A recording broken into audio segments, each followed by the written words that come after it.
Hello, everyone. Welcome to Beyond Life Paranormal Podcast. I'm your host, Rustin Reynolds, and we got a good show tonight. Got a great guest with us tonight. My original guest had to reschedule, so I was able to find another one. But before we introduce them and bring them on, we want to plug an event real quick. Um, we had just got confirmed for May 4th through the 6th, Galena Days in Galena, Kansas. It's a big, like, carnival convention. They got rides, car shows, food, you name it, it's there. Come on out, see us, stop by our booth. We'll have the big Beyond Life Paranormal Research Missouri sign out there. And before you Facebook monkeys try to say, oh, they're not really related to the Warrens, we are. So don't even start your drama with the flyer that's out. So, and I'll leave it at that. Our next event is June 20th. We'll be at the Get Haunted event at Missouri State Penitentiary. Investigating with Get Haunted next to Kin Paranormal and the crew. So if you got tickets, come out for that one and see us. Next one is August 8th. We will be at Bordertown Paracon. They do not charge at this Paracon. My dad and I are presenters this year, and I'm also on the ghost panel this year. So come check that out. Um, And then after that, we are at Crypticon KC, big horror movie convention. I saw the gold package for this is already sold out. Um, so come on out. This is the first ever they're doing the paranormal at Crypticon KC. So we are headlining it. And right after that, we are at the West Kentucky Paranormal Expo. My brother from another mother, Kent Wilson's Paracon.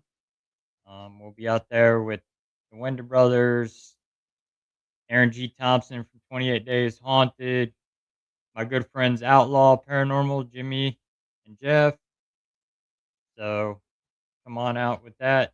Check that out. We'll have merch out there also for sale and equipment that we build. So, and after that, we will be at Rock Island Paracon this year. Come on out, see us. Um, my dad will be there. I'll be there, and my cousin Kathy. So come on out, show us your support, especially the Rock Island Paracon. David Sloan's going to be out there with Robert the Doll's sister. So, um, great bunch of people are going to be out there this year. I recognize some faces from last year, some good friends of ours as well. So, come on out, show your support for Rock Island, and you'll have fun.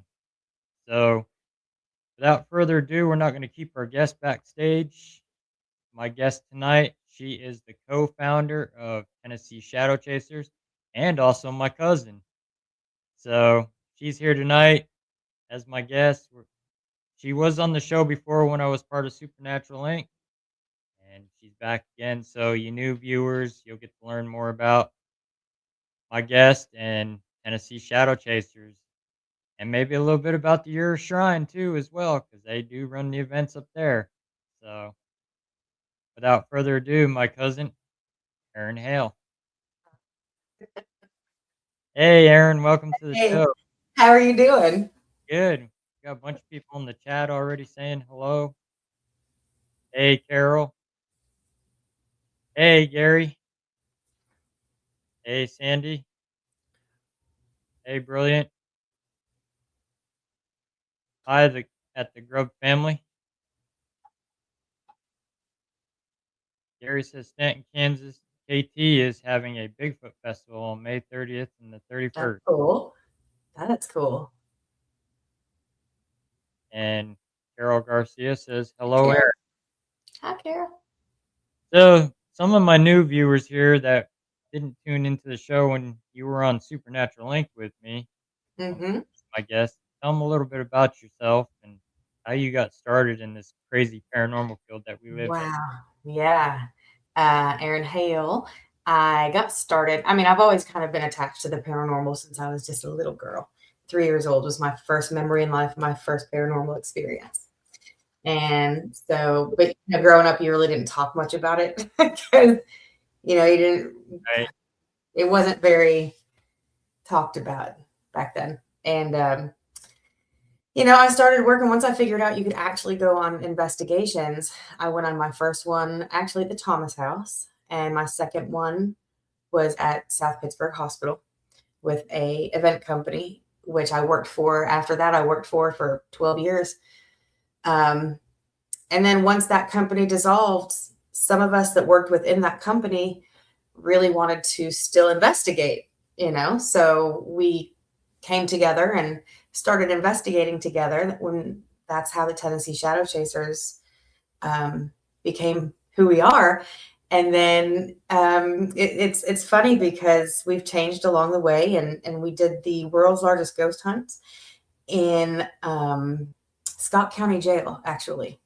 So we had to come up with our team name because you had to be a team in order to participate. And so we came up with Tennessee Shadow Chasers, and we've never looked back. It's been great. It's been a great ride. It's been a wild ride. It's been emotional. I mean, when you have teammates, you work with them. Like, you have to trust your teammates with your life. Hey, Chris. Right. You have to trust your teammates with your life because you're going into these places that could have homeless people in them. They could have demons in them. They could have a large nail sticking up out of a board in it, that you could get hurt on. And so you need to have people that have your back. So, we've morphed and evolved through the years. And I think we've been together 4 or 5 years now. But, I've been investigating for much, much longer than that. Right. But it's fun. I love my team. Yeah. That's awesome. Yeah. So tell everybody what you do up at your shrine. Well, the Euro Shrine has changed quite a bit, cousin, quite a bit. It's now gone back to private, so it's not open for investigations unless you're invited. So what we decided to do in collaboration with the Spooky Sisterhood is we're having it's called the Smoky Shadows Retreat. And, one day it's going to have tarot reading, aura portraits. I mean, first of all, it's free. All you have to do is find some place to stay the night, and bring something for the crow party. That's it. And you can bring something from the crow party that's literally just like a paperweight. You know what I'm saying? Right. It's a crow party. It's whatever. But we have dinner with the beast, or feast with the beast. Sorry. We're having seances. We're having a ghost hunt there. We're having a witches ball on Saturday. So it's July 16th, 17th, and 18th. And so it's by invite only. So you can't just show up. You have to be on the list. There's a list. So if anybody gets an invite, or if you want an invite, reach out to us on our page at the Tennessee Shadow Chasers. So if you want an invite to this thing, that's how you get in. But it's, like I said, it's free. So, I mean, we can take donations if you want to give donations, but if you don't, you don't. That's fine. The economy sucks right now. And we wanted to bring more light to the shrine, but in a way that it's not you're going there on your own free will, basically. You're not paying. There's no money exchange here. This is all free. So it's just a way to say thank you to the paranormal field. Thank you to people who are interested in learning more about the paranormal instead of just thinking it's Aunt Susie. There's so many different layers of the paranormal. And Right. and there's so many different walks of people that are into the paranormal that we just want to bring everybody together. So it's going to be a really good time. So go to the Tennessee Shadow Chasers Facebook page, hit us up if you want to be invited, and then we'll invite you. You accept the invite. There you go. And everything we're doing tarot jars, we're doing classes on things. Ghost Hunting 101, if you don't quite know about equipment and what to do.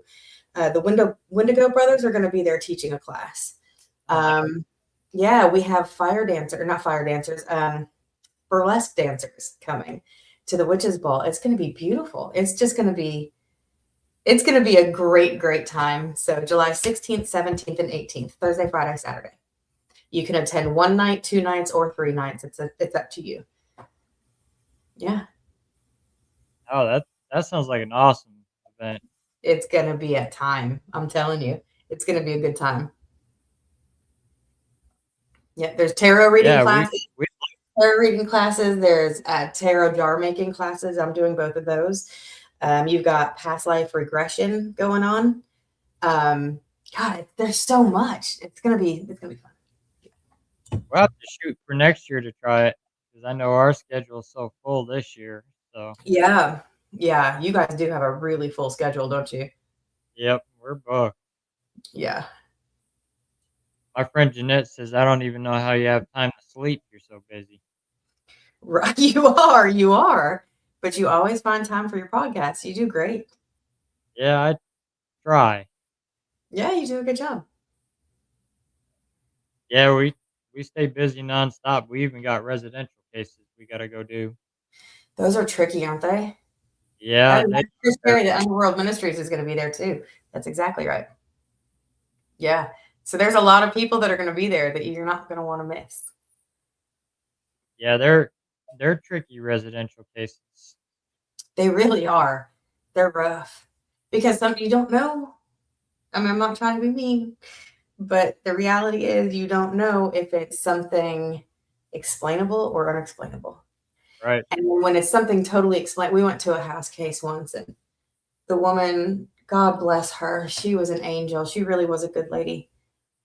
But she had neuropathy. So that's when your fingers and feet and stuff go dead at random moments. And she was on medication that made her see things. You know, that's one of the side effects. And she, God love her, we had to tell her it's not, your house isn't haunted. She was so disappointed. She really was. She wanted it to be haunted. But when we explained, you know, Right. she lived right by this big electrical thing, like a transformer's, like right outside of her door.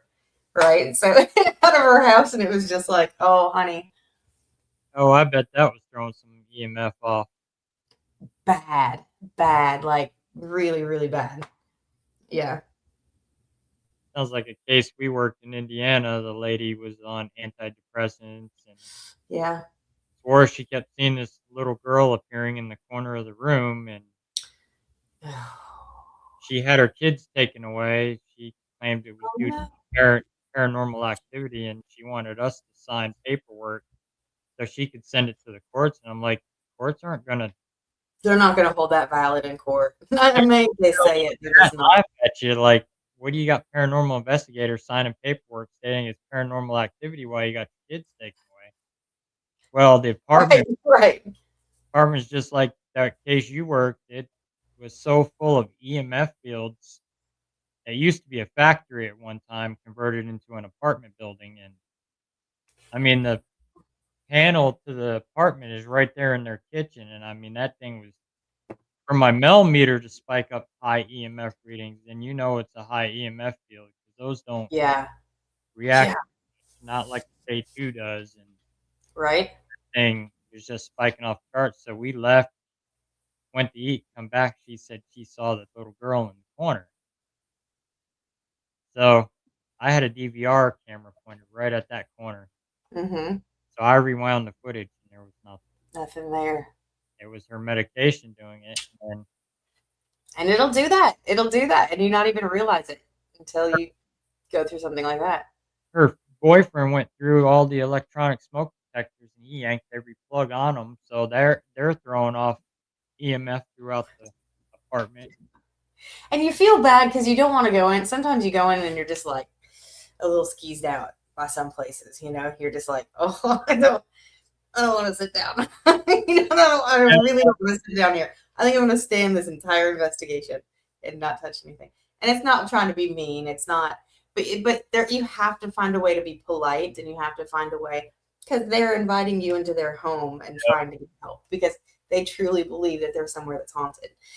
But then you have to tell them, here's some stuff that could be going wrong, electrical and, ABCD kind of thing. Yep. And so, but then sometimes you go into a place and you're blown away and you're just like, I don't ever want to leave. I want to stay right here. I want to talk to them all the time. So yeah, it's a crapshoot, isn't it? Yep, especially that one. We went in the kid's bedroom and we saw why the kids were taken Oh away. yeah. I mean, it was disgusting. Yeah. I mean, it's awful. It's so bad. It's so bad. Yeah, You just we've been into some doozies of houses that were not safe for people to live in, and right, right. You're like, how? Listen, I understand you think you have spirits, but I think you probably need to be more concerned with all this mold, and these cockroaches. maybe, maybe let's start there. yeah, this place was filled with cockroaches. This other one that we did, and they were living in only one room of the house. The house really needs to be bulldozed, Oh, and they got a little two-year shush. old running around that place. Oh, Guy's got a chainsaw sitting on the floor, and the little kid's grabbing the chainsaw. what? And we said something to him about it. Don't worry about it. He didn't care. The mother, she's over here illegally from the Philippines. So her baby was born here. She come over pregnant. Well, this guy, there was more going on than what paranormal stuff was going on that we ended up. Yeah, you're like, should I report this? I kind of feel obligated to report this. This Yeah, is one of the things. I mean the dog. They wouldn't let the dog outside. The dog ran the whole upstairs. They shut him between the Oh, that poor dog. and Mm. we Ugh. we decided to go upstairs, take a look, and the smell just hit you. Yeah. Yeah, Arizona, we're on Fridays also. And we walked up there and I mean the amount of dead rats that were laying all over the floor and the dog pieces. No. We're like, well, we're not investigating up here tonight. Mm-mm. No. I've seen enough. Yeah. And Not even a ghost would hang out here. Just saying. when his wife got home, I mean, we had a little bit of paranormal stuff we couldn't explain going on in Hmm. the kitchen. But when his wife got home, that's when all the stuff got brought to light that the husband was pimping his wife out for money, What? and What? What? yeah, he was pimping his wife out for money, and he would sit there and watch. Wow. Hey, Wow. yeah, he was watching, and we're sitting there, and this ball comes rolling out across the floor, and right away we're looking like I'm like, that can't be that's not paranormal. Yeah, you're like, that's a rat. Yeah, yeah, I see a nose stick out, and it's a damn rat, probably about that. No, no. Oh my gosh. That's terrible. That's And so bad. No, no. I don't know. The paranormal, there's like there's a lot going on in the paranormal world right now. You know it? mhm, And it's disappointing. It's so disappointing because there's a lot of us that don't feed into that stuff, you know? yep, And so we were talking earlier, you and I were, and it was, we were talking about how there's just no room. If we're in the paranormal, it's still a small enough circuit to where yep, news travels really, really fast. So if you're going and you're collabing and you're meeting with people that you've hunted with before, or investigated with before, or not, the last thing you want to do is bring drama yep, because it makes all parties look bad. yep, exactly. And there's just no time for that. There's just no room for that. And on top of that, this conversation I had with Beth Moore, and it was one of the most enlightening conversations I think I've ever had in my entire life, because I've always wondered, and I'm sure you have too, and a plethora of people have wondered, what did they see? Did they see us like how we are now, or did they see us? Did they see our souls? What do they see? And they see colors. We're all different colors. We all have this aura about us that when you go into a place, you want to be shining as bright as you can. because you want them to talk to you. You want to have that experience with the paranormal. So if you walk into a place and your mind is clouded from stuff that happened in the day, things that upset you, made you mad, made you question, and then you top it with gossip and drama Yep. about somebody, that's so negative that it's going to dull your light so fast, you're hardly going to have any activity. Right. And it'll serve you right because they're not going to want to talk to you. So if you go into an investigation like it's almost like it's your first, and you're just ready to talk to them and you leave everything at the door, everything at that threshold before you cross it, the entire day before you walked in, just leave it outside. And you just go and enjoy and have a good time and bond with people and experience amazing, amazing things. Because you remember, Russell, when you started, let's use a cat ball for an example. Okay. So when you first saw a cat ball go off in a direct, like it was a direct answer, and it did this a couple times, I believe all of us a majority of us anyway, our minds were blown. Yeah. Oh my God, did you see that go off? Or the first time a dead bell rang, or in correlation with a question, or anything. Now it's like, can you do that again? Can you do that one more time so I can validate that you're real? Don't come at it like that. You have to an extent, but think outside the box. Think of different questions. Think of, Yep. and then, if you combine all that stuff together, you're going to have a great investigation. But drama is Yep. Exactly. bad idea. I don't play with that stuff. I mean, like at the event we were just at, that funeral home, there was drama there, but we made the most of it. That's right. You just steer clear of it. Yep, our group went downstairs to the basement, and we had a ball. We were getting activity, and we were just having fun. That's it. End of story. Just enjoying. Yep, we did. We had a ball down there, and we got some great evidence. We were live, actually, Mm-hmm. and the video's on my YouTube. We were live from there. I was live on StreamYard, and a Yeah. lot of my viewers that were watching were hearing voices coming through, That's so cool. I and love that. we weren't hearing them. I mean, my digital recorder died within 5 minutes of being down there. Really. That's impressive. Yep.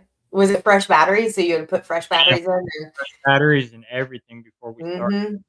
That's impressive. I like that. We had cat balls down there too, they were going off. That's so cool. Our homemade REM pods that we built, they were working. They were actually going off too. How long did it take you to learn to build those? Please don't Uh, tell me 5 minutes.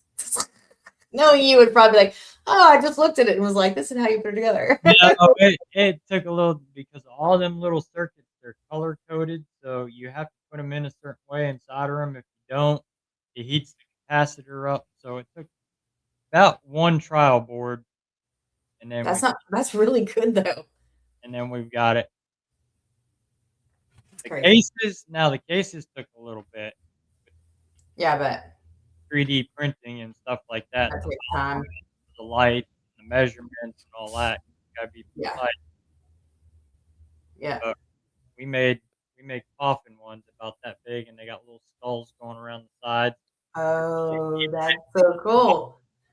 And then you've got one single antenna, which is removable, so you won't break it off or anything like that. Yeah, And then that's so cool. ours, you know how most of them REM pods get that annoying me sound. Yeah. This you can change it so it plays music. That's so nice. Way to go. Great job on that. So That's and good. your 9-volt battery is easy to change in the dark. It sits in the bottom of the tray. You just undo the one screw and you just turn the slot, pull your 9-volt out, slide a new one in, put it back Good on, to go. screw it tight. Yes. Easy, simple. Yep. That's so nice. Good job. Oh, we got more coming out. Do you really? Oh yeah, we got more equipment we're working. Nice. We're building Nice. our own ghost radar. That's cool. Are you serious? Yep, we're working on that now. And I've got another one that's I'm keeping under my belt because this is my design Yeah, yeah, no. that we're building. So Nope. Not a word. this, all I Don't can say tell is this anybody. be a must have for any paranormal investigator. What? What This, you're making? yep, It's a must have for every parent. I'm not even going to attempt to guess. You know why? Because I don't want anybody to find out until you're ready, until you have like a patent on this thing. You know, that would yep, be great. That would be great. I'm not saying a thing. yep. Mm-mm. I've got it all designed already. I've got all the circuits designed, everything. That's awesome. Put it this way, it's an all-in-one tool. Nice. Nice. I cannot wait to see this. Yeah, this thing's gonna be neat. Yeah, it sounds like it's going to be pretty cool. And I'm also building my own version of a cat ball and dead bell, Cool. I can't do any of that. my own That's why spirit I buy ball. it because I can't put that stuff together. Listen, I tried to make I made a REM pod out of a stuffed animal and a doorknob chime that you put on a doorknob, like so if Mm, somebody opens a door, it goes off, right? And I got it off Amazon, and it's just so loud and obtrusive. And I hate that sound, and I don't know how to program anything else. So it's just like, right. nice, nice try, Aaron. Way to go. You tried. Well, I just had a code circuit board too. Yeah, That's a task in itself. that's cool. Way to go. Way to go. So we'll have more stuff coming out soon. It's in the works. So Perfect. and we got t-shirts too. We do merch now too. How do you sleep? That is a very valid question. When do you sleep, man? I don't Ever? know. Never. He's just like, I don't know. I blink out like every 5 minutes. And, oh, okay, there we go. I'm good for another 8 hours. Coffee and adrenaline. Yeah, yeah. Hard workers. Well, when we went to Mortuary Manor, my cousin Kathy, we drove all night. We left about 9 o'clock from Missouri and made it into Toledo, Ohio about 10 o'clock in the morning. Jeez, it's a long way to go. Yep, driving all night, Mm-hmm. about 10-hour drive, 10 or 12. It was about 12. That's crazy. It's a long drive, but sometimes it's worth it. Yeah, It's not always in the budget. It's not always in the budget to fly. You got to get to these places, and you want to go. There's sacrifices that have to be made. well, So you know what? You just iron butt it. You just put your can't, butt in the seat and go. you can't bring your paranormal equipment on a plane. Airline security will flag you real quick. Yeah, no, it makes me nervous when traveling on a plane with equipment. It really does because you never know. They might be like, "Oh, no, this looks suspicious," and then there goes your equipment. You know? Yeah. But yeah, they will flag you real quick. That's why we drive pretty much everywhere. Yeah, yeah. We do too. I mean, we flew to Salem for a vacation though. We went on like a all girls vacation. Some of the girls on the team. So that was good, but besides that, we drive everywhere. Right? We drive. Mhm. We do too. My cousin Kathy, she used to be a transit bus driver for the tour bus, and That's a rough job to have. so that lady, she drove all the way to Toledo. She wouldn't even let me drive Really? some of the I would roads. have been asleep. I would have been like, I'm going to take a nap back there. Yeah, every time I tried to take a nap, her and my dad had it set up every time I'd start to nod off because I worked that day. I Oh, worked no. from like 5 in the morning, I think. No, 6 in the morning till 6 at night because I They got didn't like do one of these numbers, did they, with the steering wheel? and make Are your they head. really? No. No. Oh, no. Yep, they did that. No. That's so bad. so bad. Bless your heart. Yep. I bet you were so mad. My dad was away, and I'm like, rubbing my neck because my neck hurts from snap back up. Dang, man. Stop it. The funny part of that event, the Airbnb there, we were investigating the Airbnb that Friday night. Yeah. The owner said we could stay over in the other Airbnb for the night, so we set out equipment because people had died on that side of the building. Oh, yeah. There was a dentist office that used to be there, and he left the office one day, never to return. Mhm. Again, he got killed in a head-on collision. That's so sad.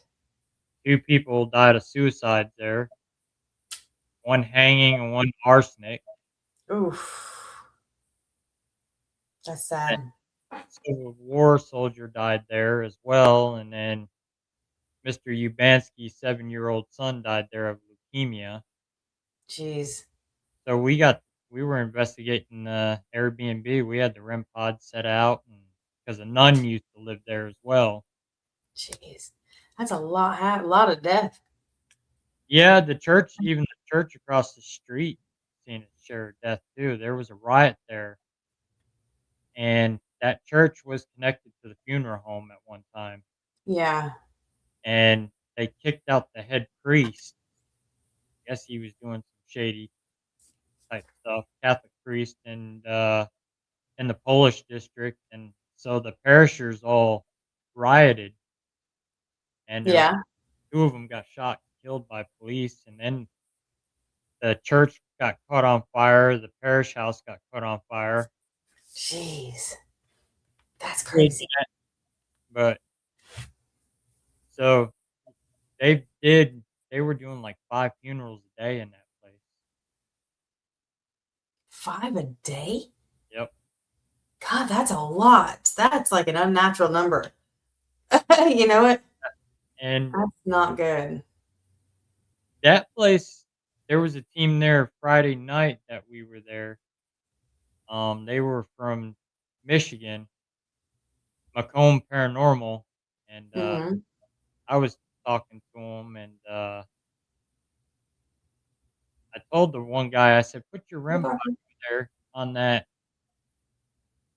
ice coffin over there." Mhm. And he did, he put it there, and he went to start filming it to see if he can get some evidence, Mhm. and his camera died.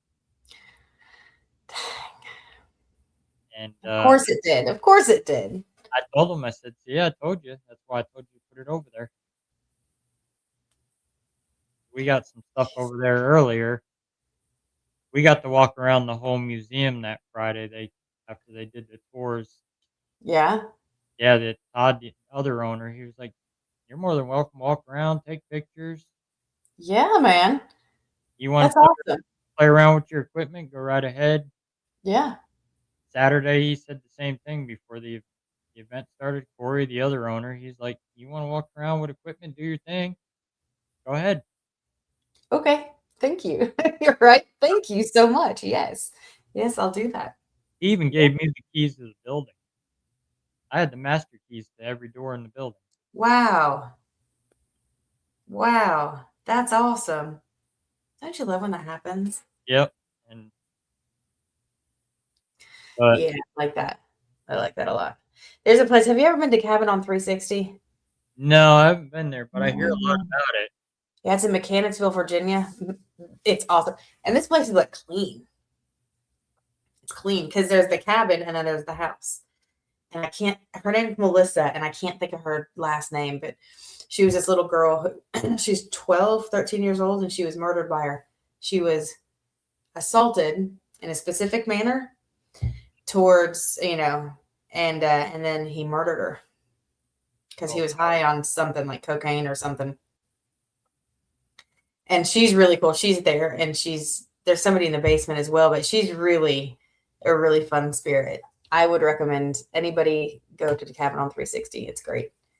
That one really stuck with me. I didn't think it would stick with me as much as it has, but that place was really special. yeah, I've heard a lot about it, but I've I've always wanted to go check it out. Yeah, it's definitely one to see. That's one to go on the list. If you haven't been there or you don't have time this year, I would definitely look into it for 2027. Okay. Definitely. Because it's worth your time. Because there's two buildings. You have Melissa's house and then you have the cabin. And then the cabin has had several things go. It's more so the lands for the cabin. Mhm. There's a lot of soldiers out there because there's a field behind it as well. And they've also just made this beautiful garden that's in the shape of a butterfly with stones and flowers and mulch and everything. It's beautiful. It's really neat. It's a very special place. Yeah, that's like Mortuary Manor. Yeah. We were looking at one of the pictures, and my friend Jeanette, who was one of our VIP guests, she captured this picture. And if you look at the rim of my hat, she Is said, that not your hat? I'm wearing the same hat right now. This is the same hat I was wearing. Hmm. Lord, you're looking at where they embalm people. Yep. That's where we were You- getting all our activity was in that room right there. Really?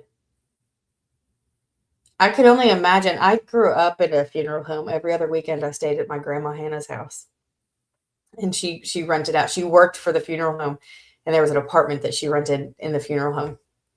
And so, yeah, I mean, I was around that stuff forever. That was amazing. Oh, they still have everything there, all the embalming fluid, set up all That's the tools. cool. They got Yeah, I like autopsy. the tile walls are real pretty. I like those. Those are cool. And now the other weird part of this picture, nobody was using flash. Really, That room is dark. All the lights are off. and nobody had a flashlight. Nobody had Nope. a flash on the camera. Nope. That's weird. That's a wild. That's a good picture. I like that. And if That doesn't even. Is that you? That doesn't even look like you. that's me. It does not look like your face at all. You know it? Yeah, that's what a lot of people are saying. There's something right next to me. You can see like my left foot's blurred out. If you look halfway up by my knee, you can see like a black hand.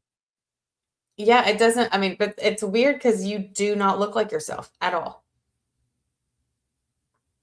I'm serious. That's weird. That's a very strange picture. I like it. That's a good one. I like that. Yeah, we couldn't explain that. And there was another one, if I can find it. I was laying on the body slab, and With the one of the ones that in this picture? yeah, it's. I have a picture of it where Jeanette had taken a picture of me laying on the body slab, Creepy. and how you see that white glow on my hat. That white glow is there again, Really? and it's like something was following me, That's wild. and we didn't notice it until after she looked at the pictures. You looking for the picture right now? Yep, Yeah. and place has got. It was originally a mansion at one time. How did it turn them from a mansion into a funeral home? And it's 1897. It started as a mansion. Mm-hmm. The Ubanskis bought it in the 20s, and they ended up turning it into a funeral home, which they still Hmm. they're still in business. They decided to Really? close this one, and they still have another one in Toledo. And Wow. here's the other picture. Now, if you look at the rim of my hat, Huh. same And thought. there's nothing reflective on it or anything? Yeah, That's so interesting. 'cause here's the hat right here. Yeah, that's strange. Very strange. But soon as I got and laid down on that slab, all the electronics started going crazy. My phone went crazy, kicked me off StreamYard. Wow, that's interesting. That's cool. It I love investigating. It is so fun. Isn't it it could just the best? I it mean, you're could sitting there talking to dead people, right. you And know, then because you sit there and think, I mean, what is death? I don't think I think they're just on to the next level. I seriously think that they're just leveled up. I believe in God. Okay, I am a Christian, but I do believe, I mean, but I do believe that there's so much more than we understand. And it's just the beginning. yep, You know, we cry when we lose people, but it's just the beginning for them. yep. They're So still they're like a full step ahead of us, yeah, right? they're still around. I mean, my mom Yeah. my mom's passed on. She passed on in 18, and several people have spotted her with me. Mhm. My friend Carol's seen her a few times when we were on video chat. Mhm. I had a client see her standing next to me at her house. I mean, you can't dispute that. It's your Mary mom. Mary Lynn Bass, when she was a guest on my podcast, she saw her standing behind me with her finger going like this. Uh-oh, you said something that you were not supposed to say. Maybe. You got in trouble. She was like, no, no, no, no, no. Nope. There's 5 stages of death. Death isn't the, that's right. Christy, I believe that 100%. I do too. 100%.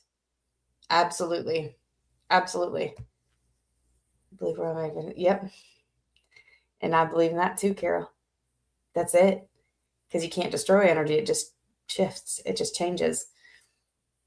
So, I mean, it's just the beginning. And how exciting is that? I mean, it's just so exciting. I don't know. I mean, it gives hope. It gives me hope. It gives me, I don't know, because when we watch this on TV, they like over sensationalize it. And Yeah, so, and they're there for a week and then they put together truly 45 minutes worth of show with commercials and everything. It's like 45 minutes, right? And so they might get 2 or 3 things and it's way over sensationalized. But in all reality, when it's better if you're just investigating and you're not watching it on TV, because when you're investigating, you're there and you go through everything because it's not like the shows. right. But I don't know about you, but there's investigations that so much happens that it's mind blowing.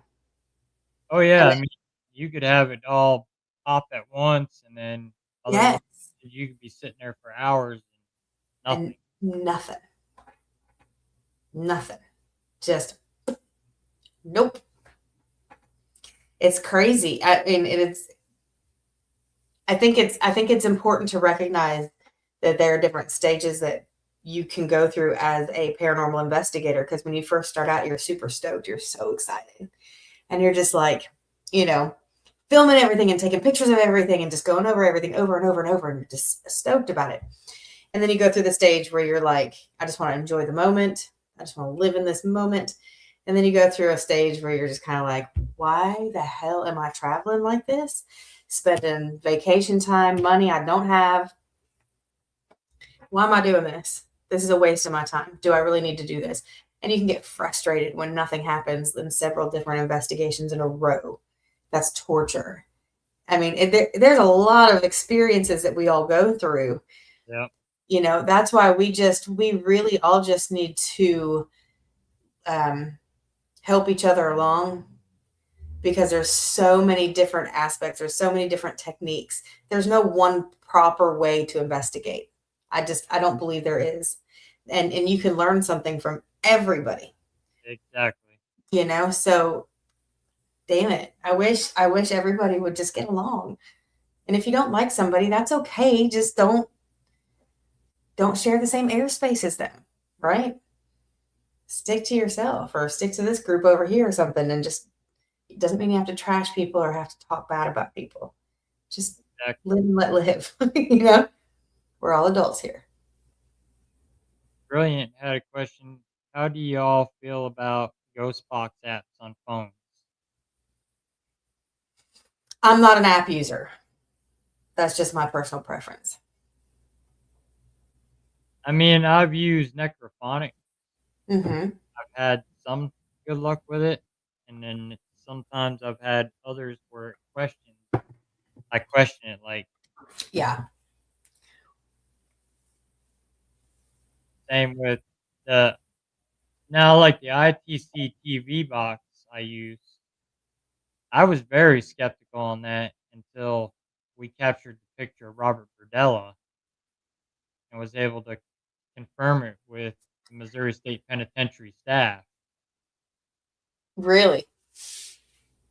And yeah, I was real skeptical on that. I was like, no, that what that does is scans white noise and it shows like a TV. And when it Yeah. puts EMF field, it snaps a picture and saves it right to your camera. Really? So that's nice. That is nice. Some of the apps, though, some of the apps, it just, I But don't know. there's others that are fake. Yeah, there really are. And some of them are fake, obviously fake, like it's a hoax, like a joke, Mm, haha kind of thing. And then, it's like, I don't know, like they can pre-program words and stuff to hit at the right time. You can time it, and it's just really disappointing because it's under the guise of it trying to be a real tool. So because you just can't gauge the integrity of the people creating the app. You hope they have integrity, but they probably maybe don't. So I don't play with apps. That's just me. Other people might, and that's fine. Now this is Robert Burdella, our well-known Kansas City butcher. Look at that. That's his mugshot. Here's the comparison. Look at that. There's two faces. Yep, the right side is Robert Burdella. Wow. Look at that. You can see. Yep, and that was caught on that app. That's cool. So That's really cool. I was like I said, I was skeptical on it at first until that. Yeah. That's really cool. Like Christy says, the real The tool. real Yep, Yep. I like the way you think, Christy. I think the same. Yeah. I mean, we're on the same wavelength here. Yep. yep. That's what I like to do. Even when I first start off, I don't run any of the equipment. I go in a room and I'll sit quiet, Yeah. listen, Yeah. That's the listen best. to the building, and Let your senses take over, right? yep, Yeah, it can be really intense, and I know it's hard. You can't really, if you're out there for evidence, it's very hard to gain evidence if you're using yourself. yep. But to experience that is such an amazing next level thing. It's amazing. Uh-oh. Look who it is. It's Jimmy Ricker. Uh-oh, it's the trouble. Uh-oh. Trouble. Uh-oh. Yeah, it's Audra. Hey, Audra. Hey, Audra, Yeah, man. we got the troublemaker in here. Lord have mercy. Bless us all. Hey, I get stuck with him in Kentucky in September. Oh, that'll be fun. Where are you guys going? We're going to West Kentucky Paranormal Expo. Oh, that's gonna be cool. That's Yeah, gonna be fun. that's Kent Wilson's Paracon.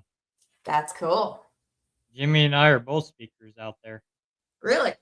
Yep. Nice. Nice. Jimmy in the house, y'all. Yeah, he always makes a mad entrance. He does. Yeah, he does. Yeah, you're right. All of us, all Audra, me, Hey, you, Russell, we're all here. Uh-oh. The talk on begin. I think we should call us all the Outlaws.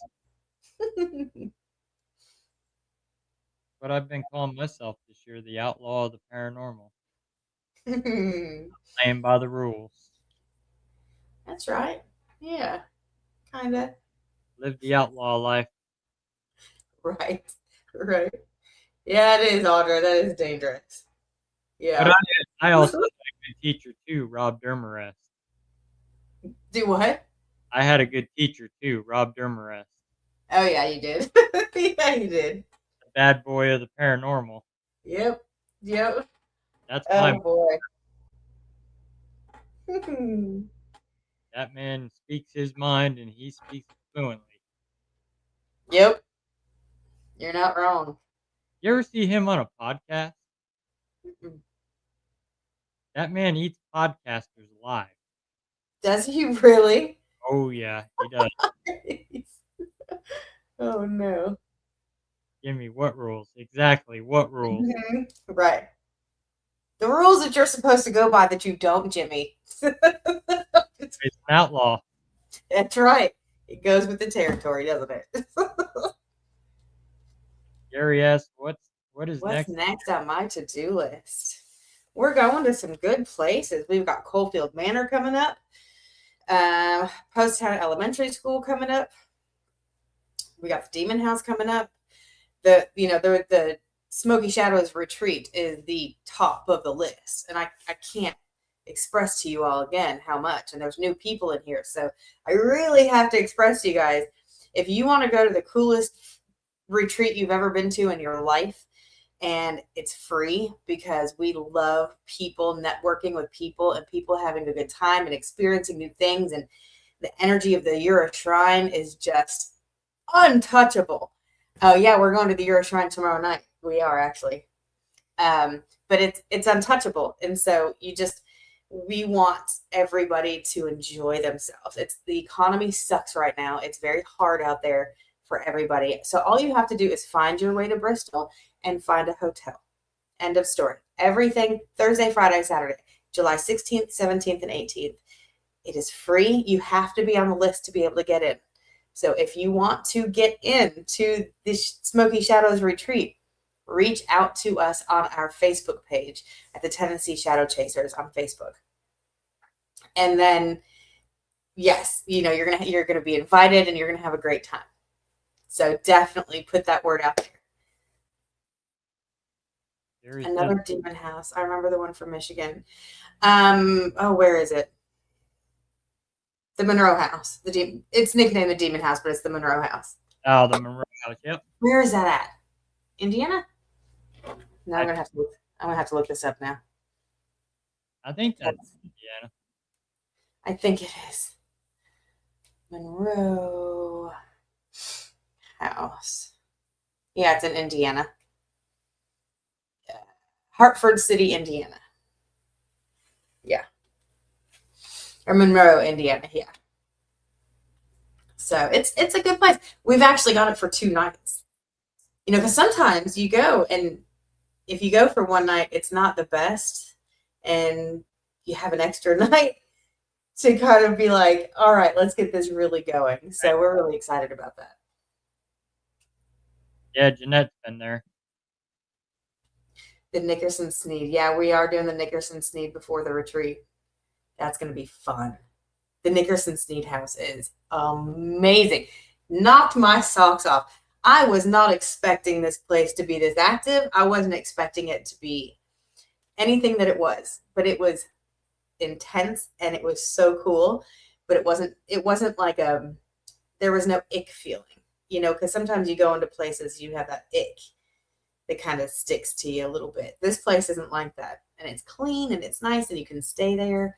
It's an Airbnb, so it's definitely worth your time. Jeanette said the old Blackford County Jail across the street is very haunted too. Yeah, we did that when we went. Oh, when we went, somebody had the flu and didn't think it was the flu. They thought it was something else. And we all got the flu. We were at Hartford. We were at the Blackford County Jail. And then the next night we did the Demon House, because Jeanette's right. They're right across. Like, you can see them from each other. You know what I'm saying? And, oh, man. We had the flu. So that's another reason why we're going back, because this time we're not going to have the flu. So we'll be able to be more focused, you know? Christy, You wouldn't dare investigate the abandoned towns that are in Oz. Where is Oz?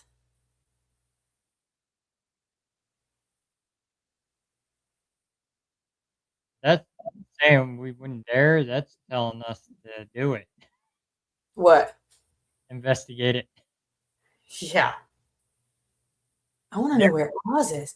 Town here. Is she in Australia? Is that what you are? Yeah. I've Yep. been to Australia. I went to Australia. I started out, this is when I was 18 years old, and I spent 1 month in Australia.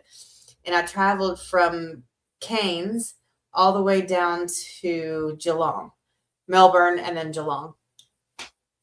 And we did the Sydney Harbor, of course. And oh my God, so perfect. Well, Great. You're blessed. Huh? Rob Demarest did it out there. He was on that TV show Haunted Australia for a while. Yeah. They investigated some crazy places on that show. Yeah. There was a bar that I went to called Lammy's, and it was in Melbourne. Was it in Melbourne? No, it was in Geelong. Yeah, and it was called Lammy's. We do need to go to Gilchrist County Jail.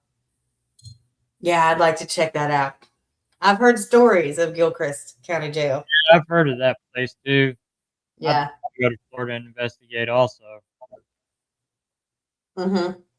I used to do the Hamilton County Jail down there, but I guess she closed it. Across the pond, Carol. Here. Yeah, but Florida has some decent spots. It really does. Yeah, I know There's they've so many places to investigate. you got the lighthouses. Mm-hmm. Mm-hmm. Yep. But yeah, we got a lot of places. We've been going this entire year, not the whole team, because of finances, because of responsibilities, stuff like that. But some of us have kind of overdone ourselves. Audra and I have really put in an ungodly amount of time and investigations. She and I have an addiction to the paranormal, and it's definitely an addiction, you know. You think, oh yeah, we do know a guy that can get us in there. Yeah. But yeah, so but we've really done a lot. We've really some months we're doing 2 things, some months we're doing 1 thing, some months we're doing 3 things. It's just one of those. You just can't, you can't pass up a good deal. Right. On a location, or if someone's like, hey, we've got a couple of extra spots open if anybody on your team wants to come investigate. And we're like, okay, no problem. Yeah, we get invites out here too from our friends Penn Paranormal and Yeah. all the time, but with us being so booked up, it's hard to get away to do it. Right. It is. It can be real hard. I think we're pretty blessed here in Tennessee because we're around a lot of different places. Oh yeah, Virginia, you got North Carolina, South Carolina, Georgia, Tennessee, Kentucky. It's all right there. There's so many places, and so much from the Civil War happened around here that yeah, it's endless. yeah, Gary, I'm familiar with the Smurl haunting because me being related. I want to get there so bad. So bad. Absolutely, I do. There's somebody, Chris Mack. I talked to him, and he did the Smurl house, and he loved it. Loved it. He said it was active, like not a dead moment. No pun intended. Not a calm moment. I can imagine a lot of people say it's a hoax and all that. It was fake. I believe that Ed and Lorraine encountered something out there. I don't believe it was a hoax. Yeah, and I know there's a lot. I mean, there's a big split on Ed and Lorraine. Okay, and there's of course people who believe in what they did, and then there is people who don't believe what they did. They think they were scammers. But there's one thing that cannot be disputed across the board, that they shed light on the paranormal. They're some of the OGs. Yep, they are You the know, they really knew how to get word out there. I mean, they did great.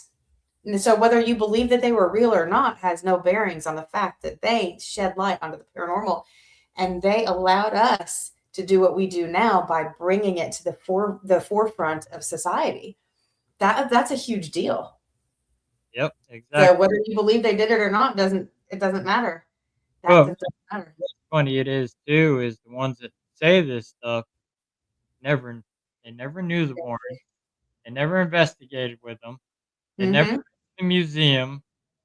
They never actually talked to Tony Sparrow or talked to John Zapp or $1 million. any of Yeah, look, did you see that? The $1 million question? them. Listen, I'm in East Tennessee. We can be kind of feral. I'm just going to tell you. It seems normal to us. Well, I found out we got them here in Missouri. You what? We got feral people here in Missouri also. Yeah, right, right. Yeah, East Tennessee is a kind of special kind of people, but we're also very nice. But yeah, We got hey, the the OG. Appalachians, being an Appalachians, the mountains, I'm telling you, that's a place. That's a Oh, yeah. place. You got to know where you're going. You have to be careful. And when the sun goes down, it's not very friendly. I don't care who you are. You got to be careful. Those woods, that's Especially dangerous. if you stumble on a moonshiner. Oh, well, my ex-husband and I, when we would go riding on the motorcycle, we would pass houses and it would be just like you see it, that there's the whole family sitting on the front porch. You know, Oh, they got a gun in their lap just in case. Because listen, you're out in the wilderness. You might have bears, you might have cougars, anything can pop up. So you have to, of course, you have to protect yourself at all times. But yeah, they'll give you a look like, yeah, you need to go on. Nothing things here as all but fair people. number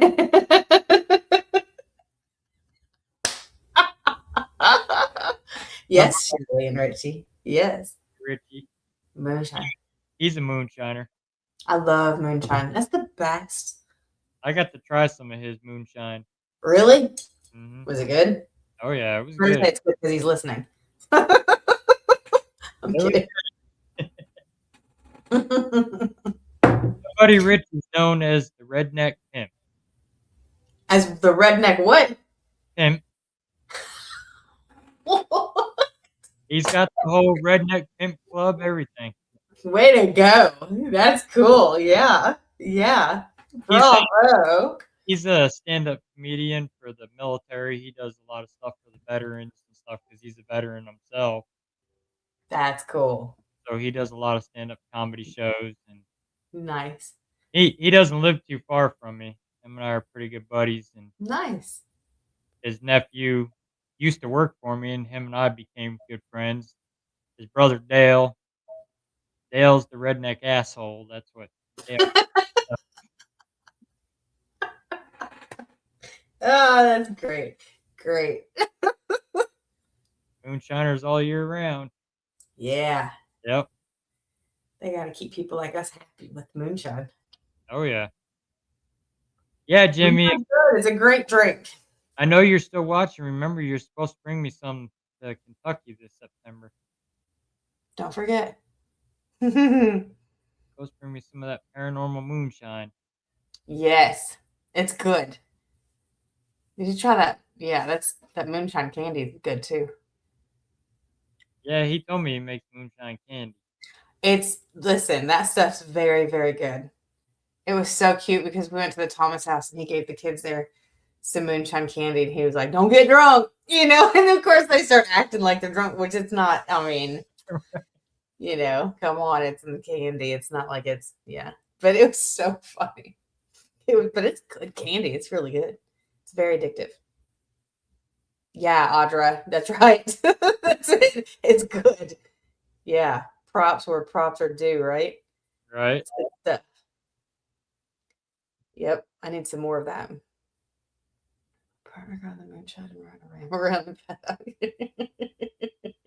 It'll make you howl at the moon, that's for Yeah, sure. it does. Turns you into happy people, wild people, Oh, yeah. definitely.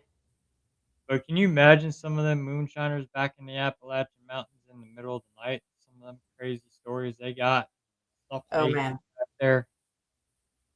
yeah, and how they transport it, right? Yep, They had to transport it on different. I mean, they were sneaky. They had to be. During Prohibition times too. I mean, they supported a lot of people drinking moonshine. Yeah, it's so good. I love moonshine. Look at that. We're here to talk about the paranormal. We're talking about moonshine, right? right? Because it's good. It's good. Well, It's you good. figure the moonshine ties into the paranormal because, I mean, your moonshiners are in them backwoods all hours of the night, and they're Yeah.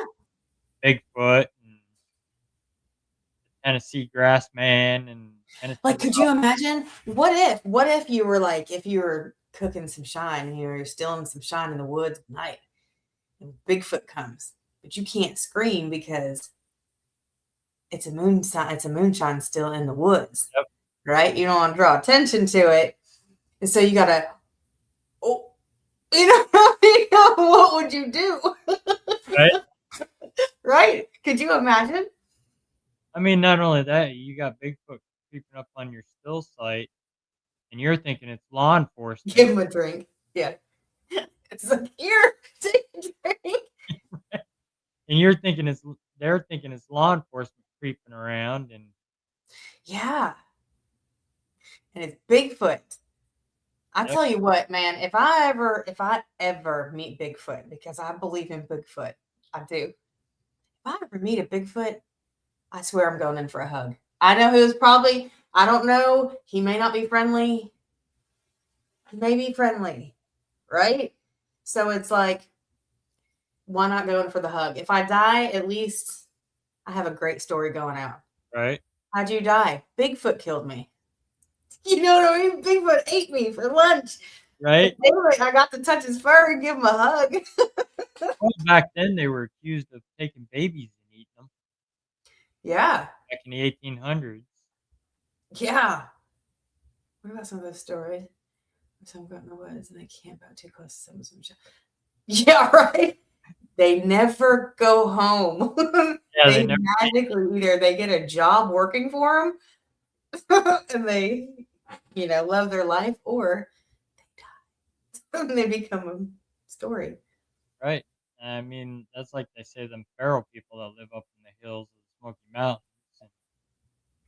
And Yeah. Wait, look at that. A cool obit. Yeah, right. That'd be the best. Taken out by Bigfoot. Okay. well, we encountered a Bigfoot going to Gettysburg last year. For real? Yeah, about No way. 1 o'clock in the morning, traveling through the Allegheny Mountains of Pennsylvania. And the roads go up the mountain, and they got 45-degree turns and all kinds. Yeah. And I was focused on the road, and my dad spotted it. My headlights hit it. It was squatted down, reaching in a trash can at the end of the road. And No. when my headlights hit it, it stood up and it had the trash can lid in its hand. And it looked right at No. my dad and curled its lip. And my dad goes, "You never believe what I just saw." I said, "What? A Bigfoot?" Bigfoot. And he said Damn. the arms were way out to here on it.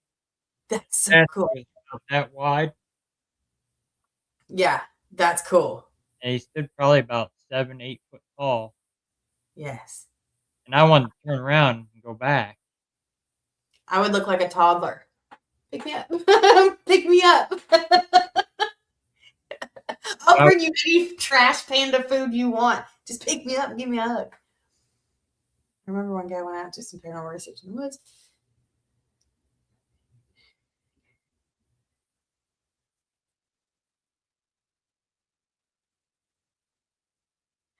You know what's weird?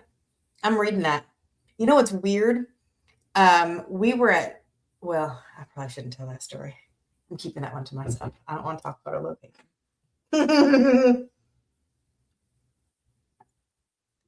yeah, Yeah, Yowie's big in Australia. Yeah. Yeah. Well, we have the Momo monster here. The what? Momo monster. The Momo monster. What's the Momo monster? That is our Missouri Bigfoot. It's not like a traditional Bigfoot. Really? Wonder- You know, when I was a kid, my sister she made up a creature called the Gila monster.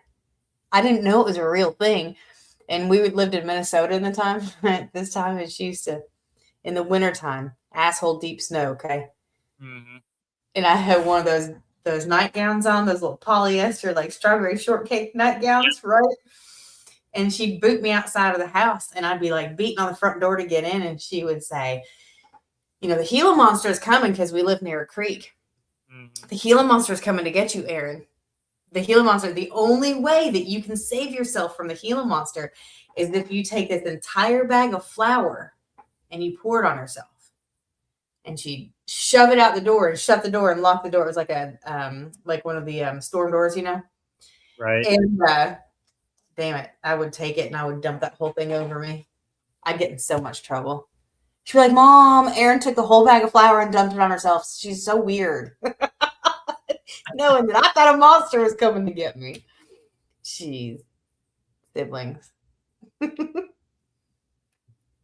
Yeah, our Momo monster is a little shorter. Got 3 fingers on each hand, 3 toes on each foot, and it's got glowing red eyes. Really? And it's supposed to be known to be real aggressive, kinda like the, one that's down in Arkansas, Bigfoot. Aggressive just like Really? the Boggy Creek monster. Really? Tennessee, you know, Cleveland had Tall Betsy. Cleveland, Tennessee. And Tall Betsy comes out on Halloween. She's a witch. Well, this is supposed to be what your feral people look like. What the hell is that supposed to be? That's one of the feral people in Tennessee, Oh, and that's they my document. neighbor. No, I'm just kidding. I'm just kidding. That's Larry. Are you kidding me? Come on. No, I'm just kidding. But, yeah, that's what the feral people are supposed to look like. Yeah, that's creepy, isn't it? They're supposed to live in the mine systems there in the Smoky Mountains. What if they do? You know, there's always going to be the Right. possibility that that story is a story because something like that's truly happened. Kind of like a disclaimer: coffee at McDonald's is hot. You know what I mean? Like, of course it's hot. Maybe these things really do exist. It's so exciting because there's so many different layers to the paranormal. I mean, there is just endless things that, yes, like shapeshifters, yes, you know, skinwalkers, that kind of stuff. And you Yep, know, I go into these kind of things like fearless in a way because I don't know, and it's probably really bad to be that way. You know what I'm saying? But you get yourself in situations that aren't the best, but still, on the flip side, it's an adventure. You know, let's yep, just give it everything. Let's go in and let's try to figure this out. Is there a skinwalker here? Is there a feral person here? Let's find out. and You know, I believe in skinwalkers because my absolutely, I do. my Native American heritage, and we dealt with a skinwalker case here in Missouri. Really, It was haunting a cemetery, and my dad got pinned up against a tree. Now, you see a red-tailed hawk land up in the tree, if you walk towards it, that thing's supposed to fly away. Well, my dad walked towards it, and the thing disappeared, and then he was pinned up against the tree, and then something had him by the wrist, really. and Wow. so we managed to get it away, and he was sick for the rest of the night. He stayed in the vehicle for the rest of the night, and my team members flagged me down. They said, "Hey, we keep hearing something by the woods," so we go back by the woods. There's that same red-tailed hawk sitting in the tree right there looking at us. Whoa. So that night after it got dark, we did the investigation, and one of my members former members decided, "Oh, I'm gonna go off on my own, go down here." She was behind Mm. me in under 5 seconds because she heard the See, sound. that's just unnatural. That's creep-tastic, you know? That's creep-tastic. And he's saying, what's my take? Do I have a take on the women who got attacked in Oklahoma, alleged Bigfoot attacks? Some say dogmen. You know what though? Seriously, you're gonna know if something's attacking you. You're gonna know if it's a human. Yep. You're gonna know. You're gonna know if it's something that's huge. Something that's really giant and big.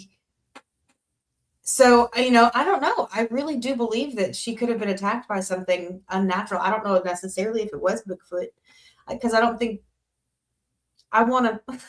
I want to believe that Bigfoot's nice. Okay, I really do. But that's just a hope and a wish of mine. But yeah, like dogmen or Googway. What is that? Gugwe, Googway. Oh, I don't know what that is, but listen, if it's a dog is going to make sounds like a dog. If it's some sort of cat, like a cougar or something, it's going to make sounds like a cougar.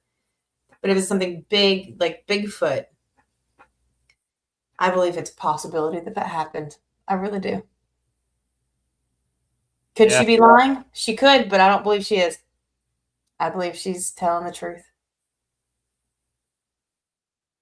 This is the Momo. Ooh, but he's so fuzzy. Yeah, he hasn't been spotted since the 70s.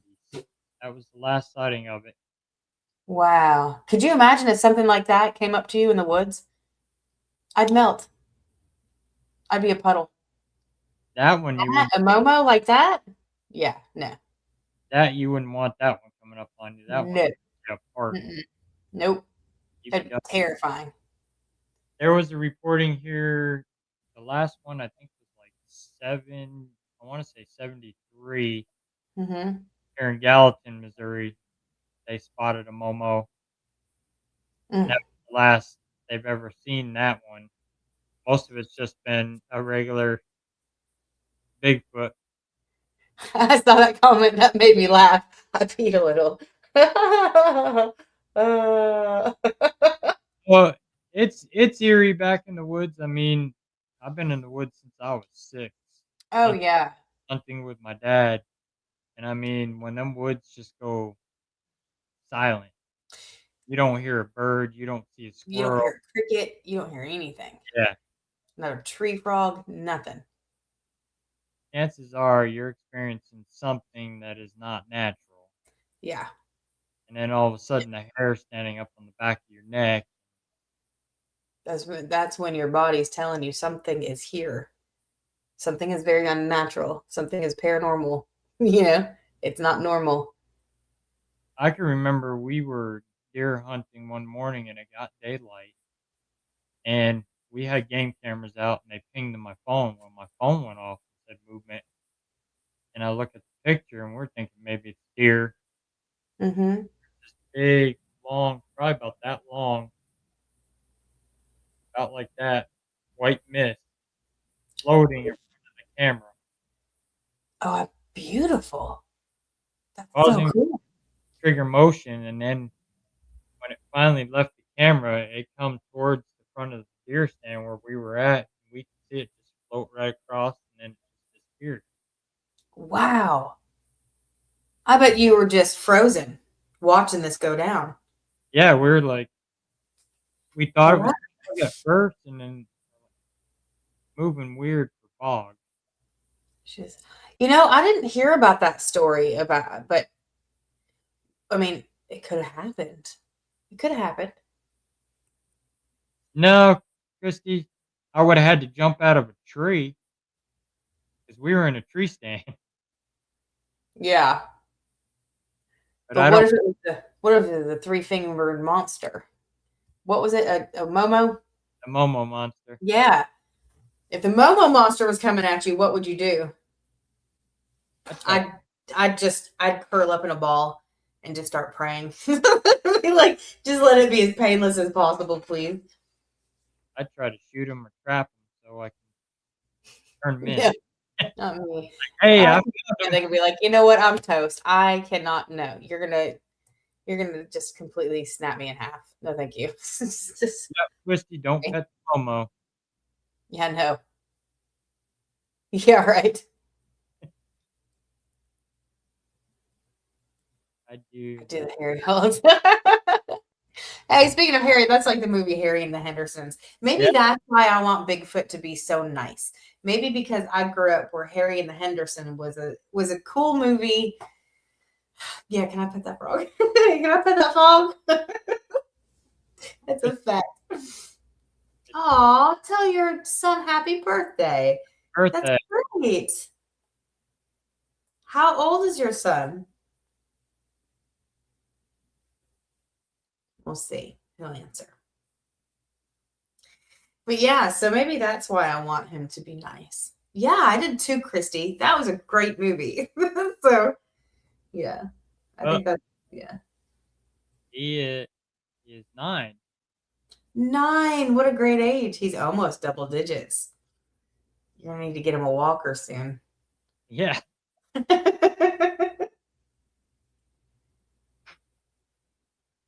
you know, Yeah.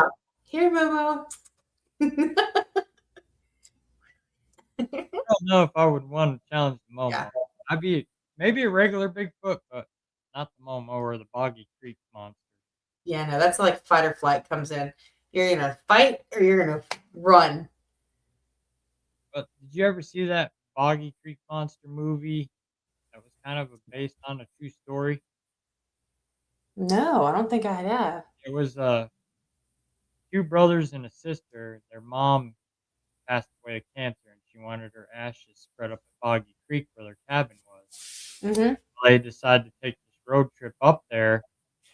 Well, on the way, their car breaks down, and they're out in the middle of nowhere in Arkansas, and the brother decides he's gonna go hike to the nearest town, which is about almost 20 miles away. Well, he's Yeah. going to encounters the Boggy Creek monster. That thing takes him and throws him like he's nothing. Really? He stabs it with his pocket knife and phase the thing. He makes it back to the car, and they're in the car.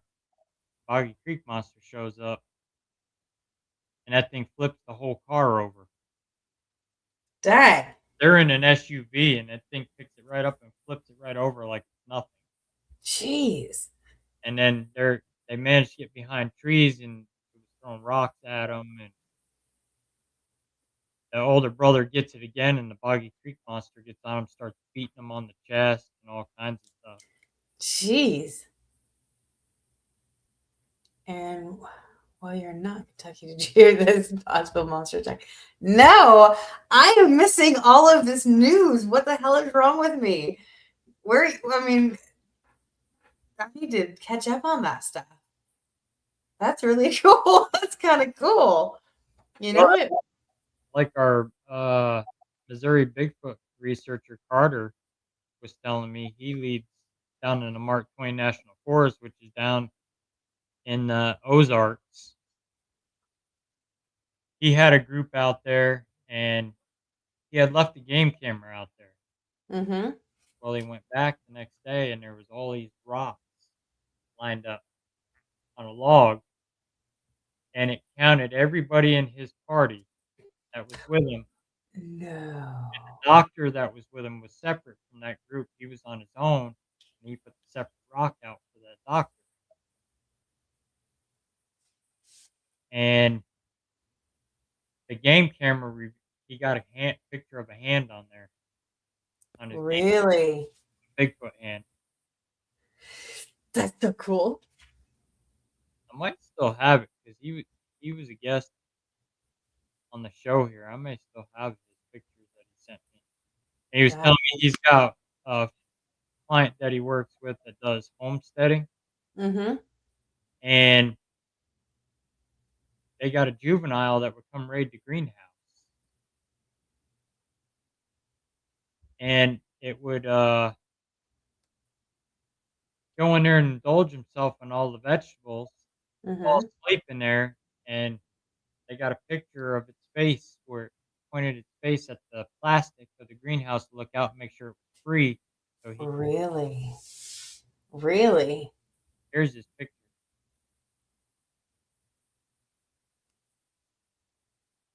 That's kind of ape looking almost. Yep, that was the hand he captured on the game camera. Well, yeah, He, because that he's got more than 1,000 reports published for the state of Missouri of Bigfoot sightings. man, is there like a special food he likes that you can attract him? Or because I want I want to meet Bigfoot so bad. I really do. The swamp ape in Florida. That Yeah, sounds terrifying. my cousin Dawn Baynard, she tells me about skunk ape in Florida. She smelled them before. What is that? Shakes door handles.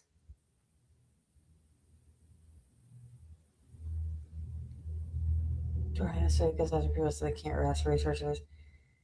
That's wild. I tried when I was growing up in this house for 3 years. I lived in this house in Bettendorf, Iowa for 3 years. It was tremendously haunted. This house was very, very, very, very haunted. And it was a spirit of a woman. So I just recently, before we sold our house and I moved out of the house, I sent a letter to the people who live in the house. I just addressed it to the current residents because I don't know their names, but I know the address. Oh, that's cool. That's the picture where it would look out through the greenhouse. It's creepy. That's creepy. Look, you can see the lips and everything. Yep, it would press it up against there.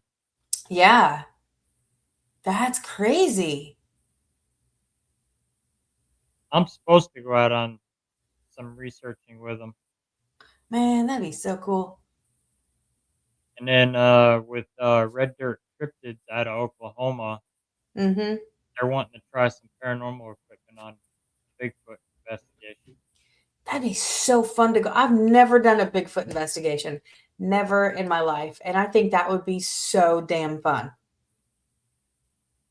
I think it'd be great. There's his handprint. What the hell? Look how high up that is.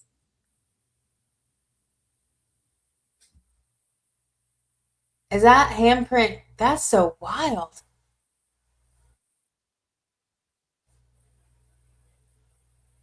I would love to see a Bigfoot. Yep. Yeah, I wish I had a dash camera in my car that night when Yeah, in the Allegheny Mountains.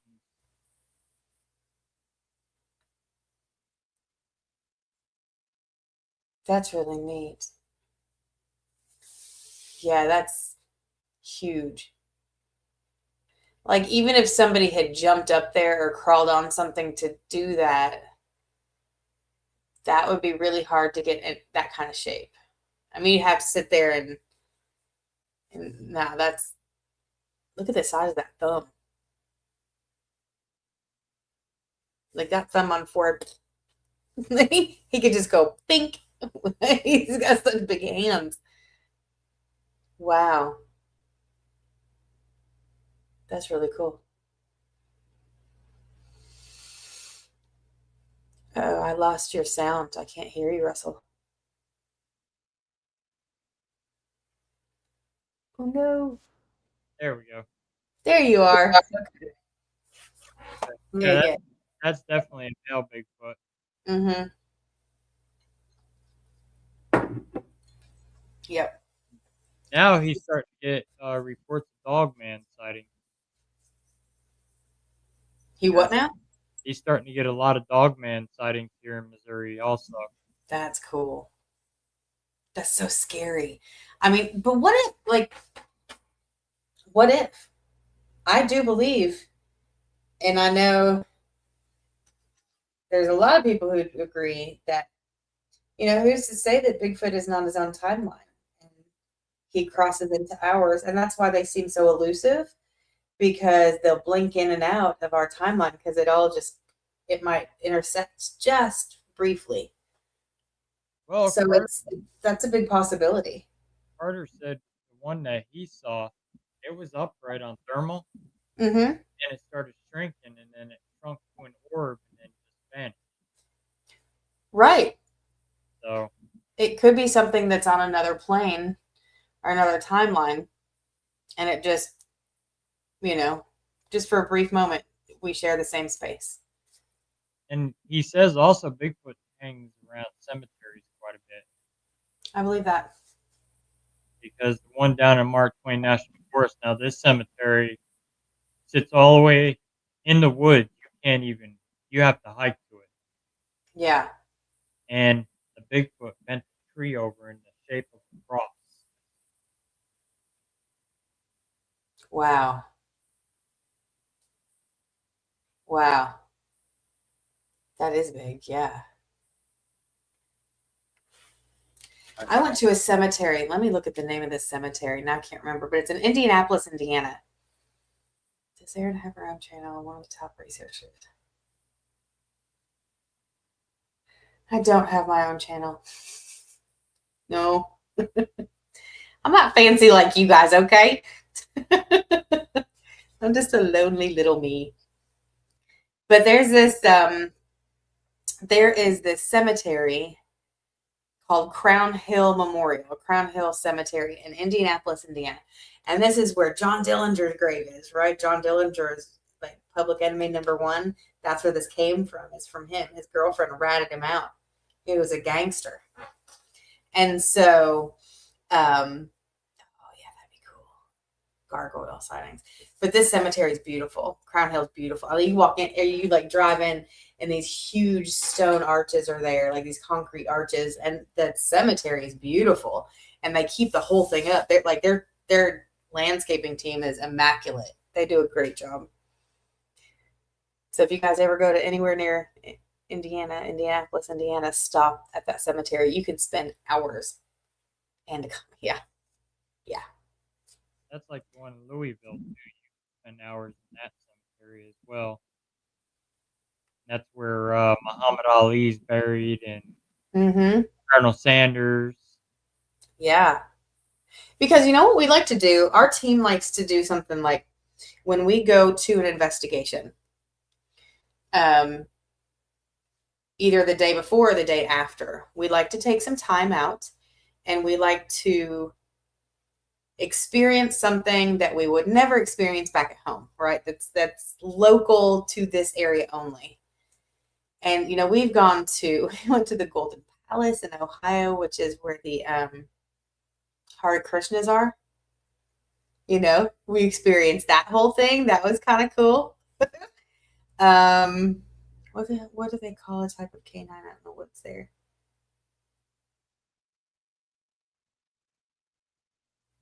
Canine out in the woods. I don't know.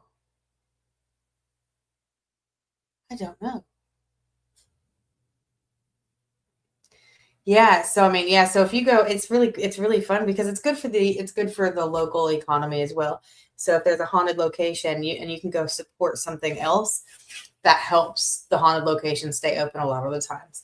Just by having, as long as you behave right, and you're not going and acting a fool to places. But we went to the Edgar Allan Poe Museum. That was really cool because I mean they had stuff from his life right there in front of you. Edgar Allan Poe, really, So we love to go on investigations, and then we also like to take in some local scenes just to enhance the entire experience. It's really fun to do. You're all right, Kathy. He's always late. It's okay. We're just chit chatting. Welcome to the conversation, Kathy. I don't know about Canon, but I know you guys got the Wampus cat out there. Yeah.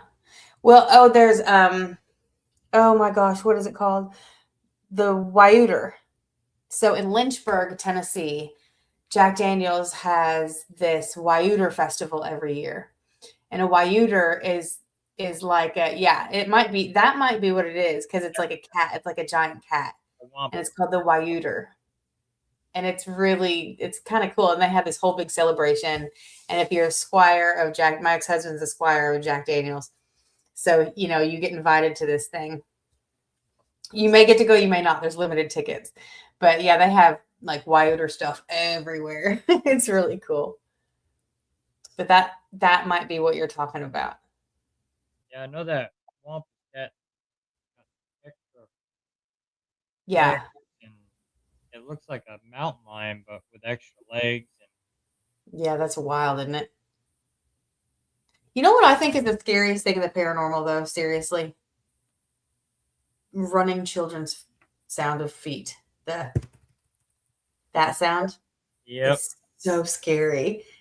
Have you ever had that come up behind you and you can't be fast enough. You're just not fast enough, so you just kind of freeze like, oh my god, I'm gonna die. It's terrifying. uh, one school I worked at, Do what? the one school I used to work at was that way. You'd hear kids running down the hallway. Whew. I'd be Oof. there till 11 o'clock at night by myself. No. My first week there, I didn't know anything about it, anything that that place was haunted, and I was working in the home ec room. Mm-hmm. I decided to go to dinner. I shut the door, shut the lights off, go to dinner. 30 minutes, come back. That door's open, Mm-hmm. bathroom lights on. Mm-hmm. I thought, maybe a teacher came in or something. And next thing you know, I'm hearing kids running up down the hallway. So I go running out there trying to catch them.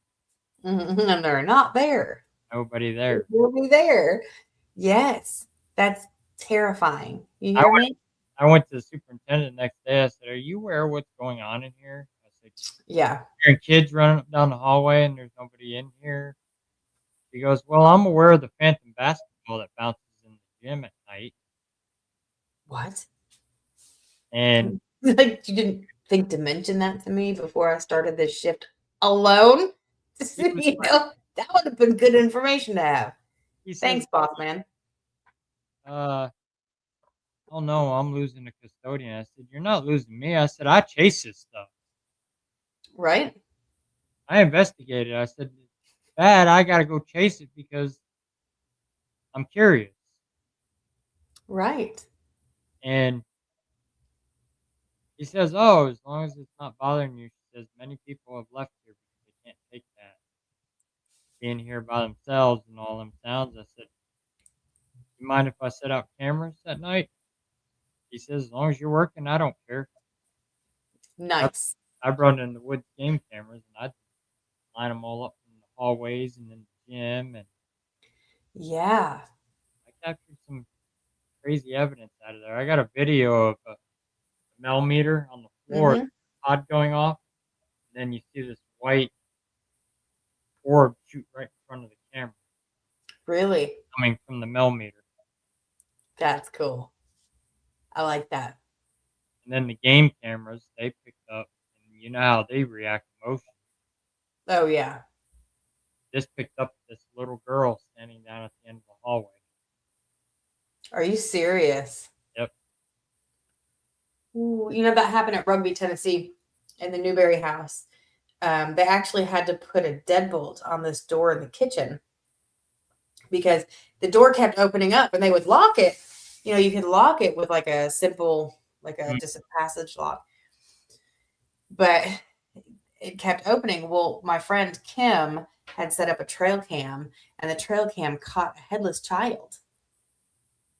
I wish I would have known I was going to be talking about this.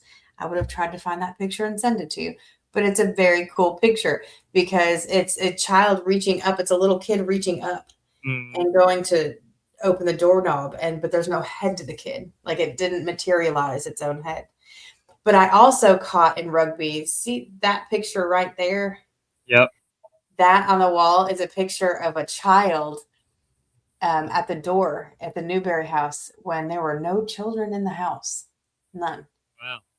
The kid's head is just above the doorknob, but you can see its head and shoulders. And I think it's the little boy named Hiram. I think he was 12 years old when he died. He actually accidentally shot himself in the chest with his gun because they were hunting.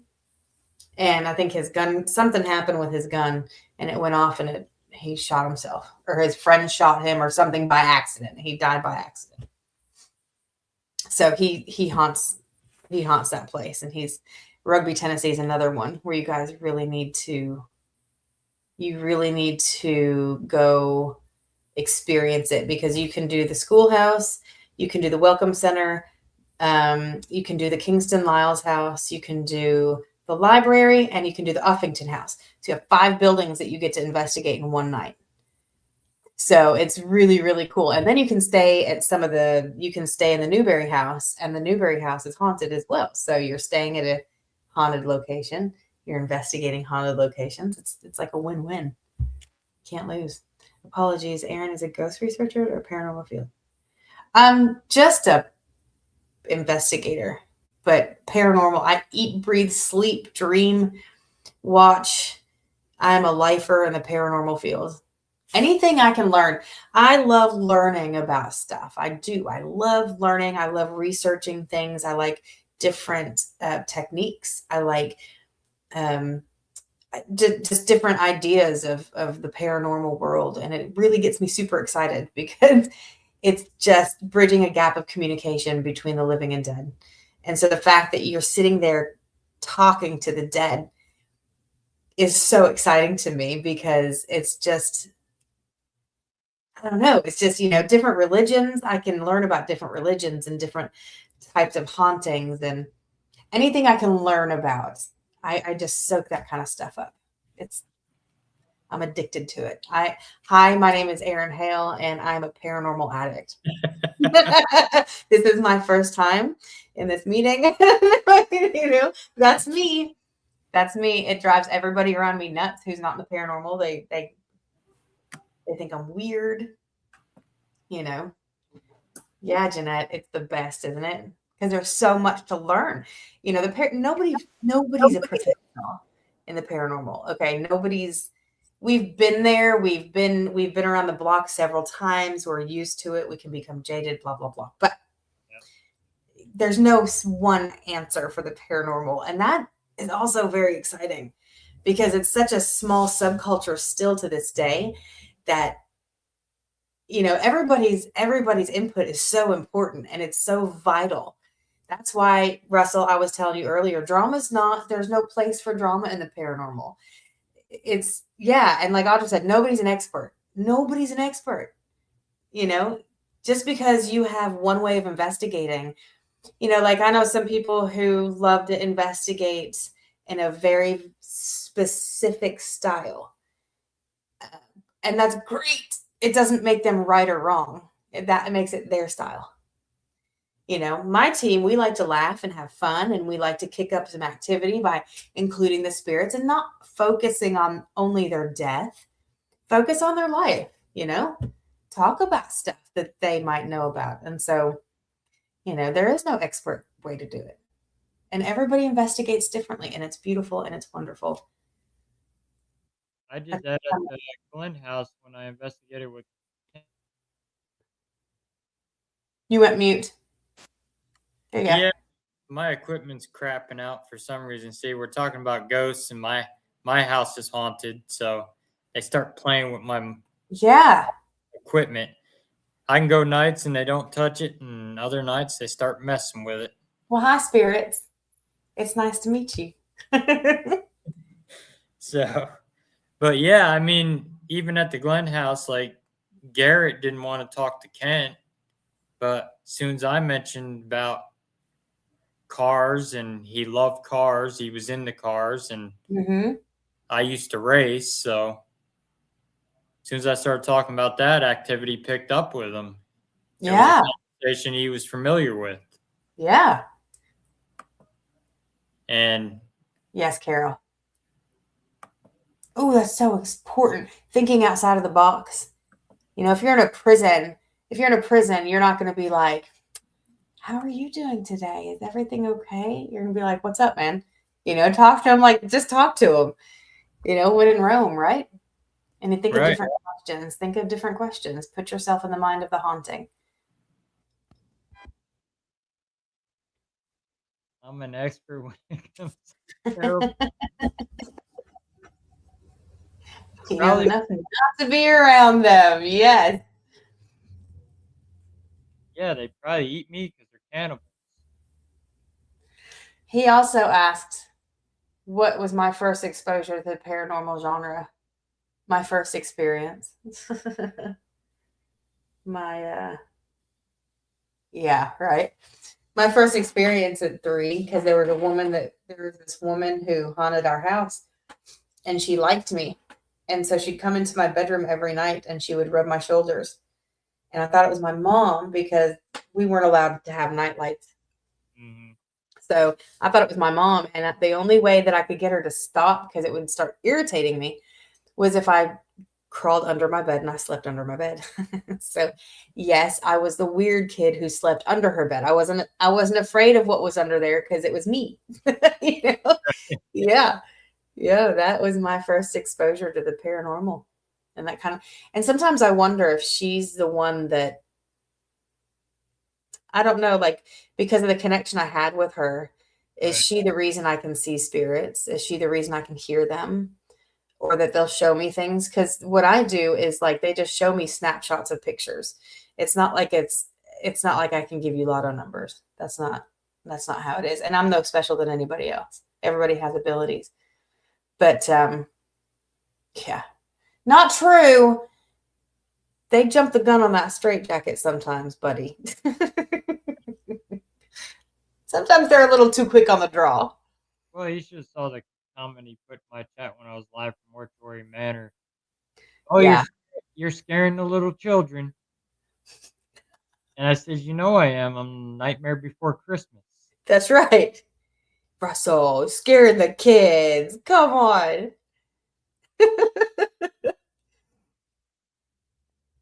Oh, I used to Yeah. all the time. Yeah, right. Well, that's like my neighbor's son where I used to live. Growing up, my dad had a story about the pond in the woods just to scare the neighbor boy. He'd tell him, and it's my stepbrother's stepbrother, and he would say to him, "Yeah, you go over there and mess in that pond, and you mess with the guy's frogs, he's gonna come haunt you." Oh, So yo. he had this kid believing it even when we were teenagers. Really? And the one night, my dad and I snuck up to the house. My dad, we had this old man's mask on, and my dad Oh, no. scratching on the Please window, not. on the window, and they had red outside light out there, and my dad peeks the kid peeks out the window, and my dad peeks up at that old man's mask, and he says, "It's the old man from the pond." I should have listened. I should have respected him. What was wrong with me? Boy, that kid, Damn it. he was I'll never not listen again. in his pants, he was so scared. Yeah. That shows how you can psychologically implant something in someone's mind and run with it to make Yeah. them actually believe it. Yes. Like my father raised me to believe that chicken came from a cow. So guess what? For years, I thought that chicken came from a cow Yep. simply because my father told me so. Oh, yes. That's a But fact. that house, But what about that theory? What about that theory when you can this is a really cool theory, and I really put stock into this, that say there's a place that's not haunted, but it's advertised as haunted. So all mhm, these people come in and they put all this energy into all of these investigations. Can all of that energy create its own haunting? it can, yeah. I I mean, love that theory because I do believe in that can happen. well, look at your dolls, like Annabelle, for instance.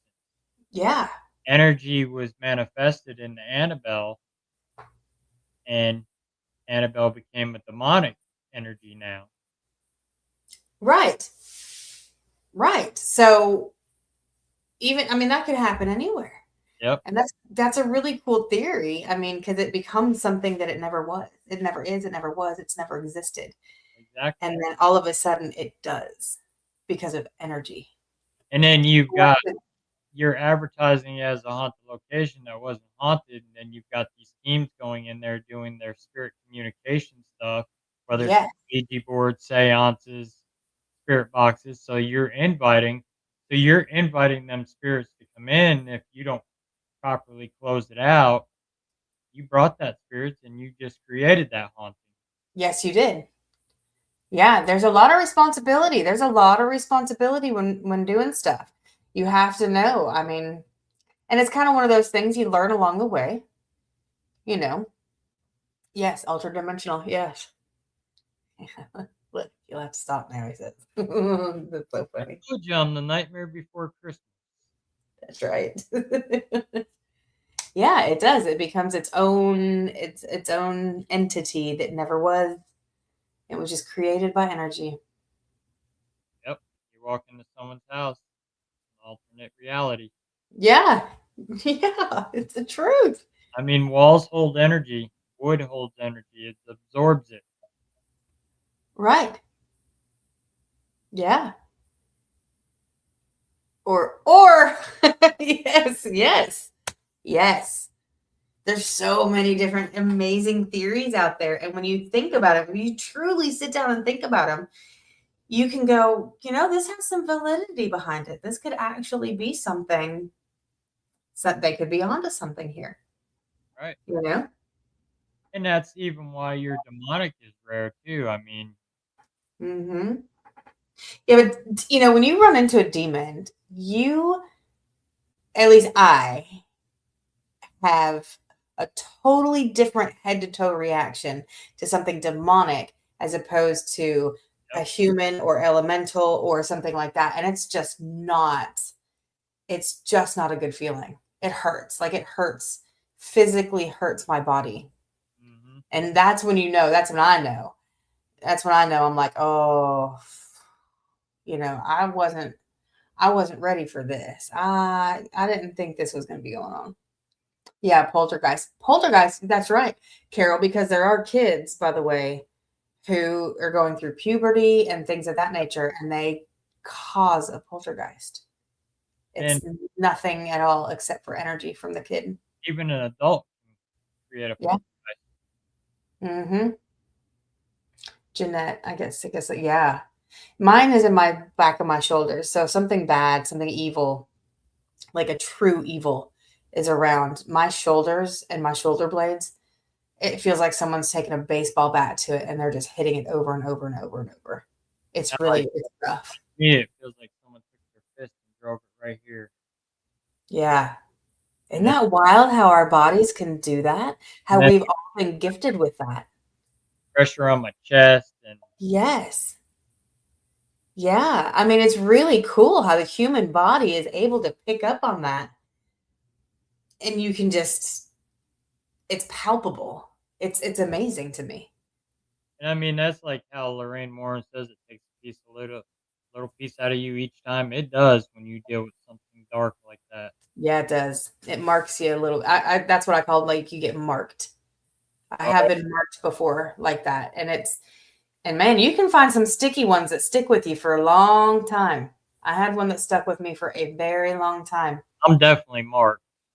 I am too. I've And it wasn't on purpose. got the scars. Yeah. Yeah, you do, don't you? Yeah, I've got. That's another one. Yeah, heart Heart palpitation. palpitations. Absolutely. Absolutely. And the hair raising. Yeah, fear. Yeah, it's something different when it's because if it's a human spirit, it doesn't put off that energy, that fight or flight kind of energy. But if Yeah, you're up against something evil, man, yeah, forehead tightening, lower spine, yeah. And we've all of us have been gifted with this ability. yep, It's beautiful that our bodies can signal us and say, hey, there's danger. And our eyes can't see it. Our eyes cannot see it, but our bodies can. And that to me is so special. yep. Oh, Christy, that's terrible. Night terrors and sleep paralysis. I mean, that's why we deal with it. We're one of the few teams that'll go out and deal with something dark. A lot of teams won't do it. Yeah. You'll see on their website, call clergy. Yeah. Yeah. Yeah, I do. Yeah, I do. I mean, I've had several. So I've had several spirits follow me home. One was I was in the kitchen cooking at my house, and I had just come back from an investigation at a jail. Was it a jail or was it South Pittsburgh Hospital? No, South Pittsburgh. I can't remember. There's been so many experiences, but nonetheless, I had just come back from an investigation, and I was cooking at the stove, and the microwave was right here, and so I could see my reflection in the microwave. So I was looking down at the pots and pans and I was stirring them. And somebody came up behind me and put their hands around my waist. And I was going to turn around and be like, hey, I'm cooking. You know what I mean? Like, leave me alone. I'm cooking our dinner. Not yet time for fun. And there was nobody there. There was nobody in the reflection. And I Right? was like, dude, you got to go home. You got to go back. I call it like a rubber band theory. Like they'll leave a place and it's like stretching a rubber band, but eventually it's going to go back in its shape. So eventually, boop, you let it and it snaps back to where it belongs. But attachments are so different. I have had several attachments. I actually had this guy from St. Albans follow me home, and it's quite the interesting story. He felt like he had so many different personalities. It's like sitting at a dinner table with endless personalities. And it was very loud. And like everybody was trying to talk over each other. They all had a story to tell. And he felt like he felt like everybody in his life, he gave a piece of himself, piece of his soul to everybody, whether they did him right or they did him wrong. They walked away or stayed with him with a piece of his soul. And this man felt like the only way he could move on and he could cross over is if he got all of his soul back. So he was looking for people who had pieces of his soul. And so with investigators coming in, it's very easy for this man to get confused with people. Right. He thought I looked like somebody who had done him right in his life. And so, of course, he's like, you know what? It's so easy to get a piece of my soul back from someone who never did me wrong. They'll give me my piece of my soul back, no problem. So he thought I was somebody, I guess I resembled somebody, or my energy was resemblance of somebody that did him right.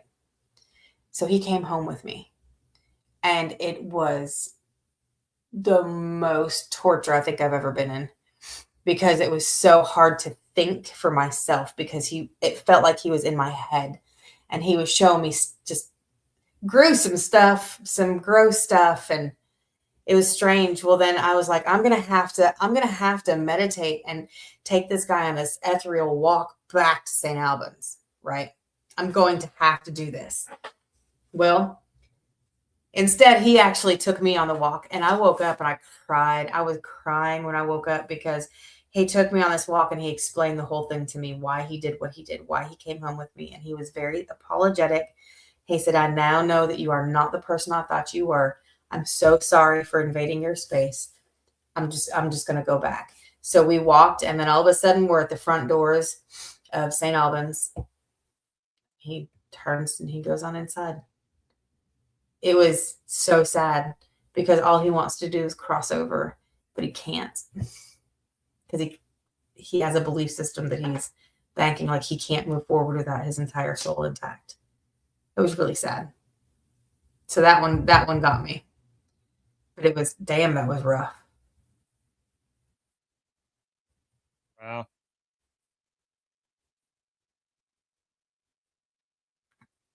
Guy said he's got a picture of a Bigfoot and he wants Oh, that. that's cool. So I posted my email in the chat. You can email it to me. Yeah, that's so cool. There's my email right there. So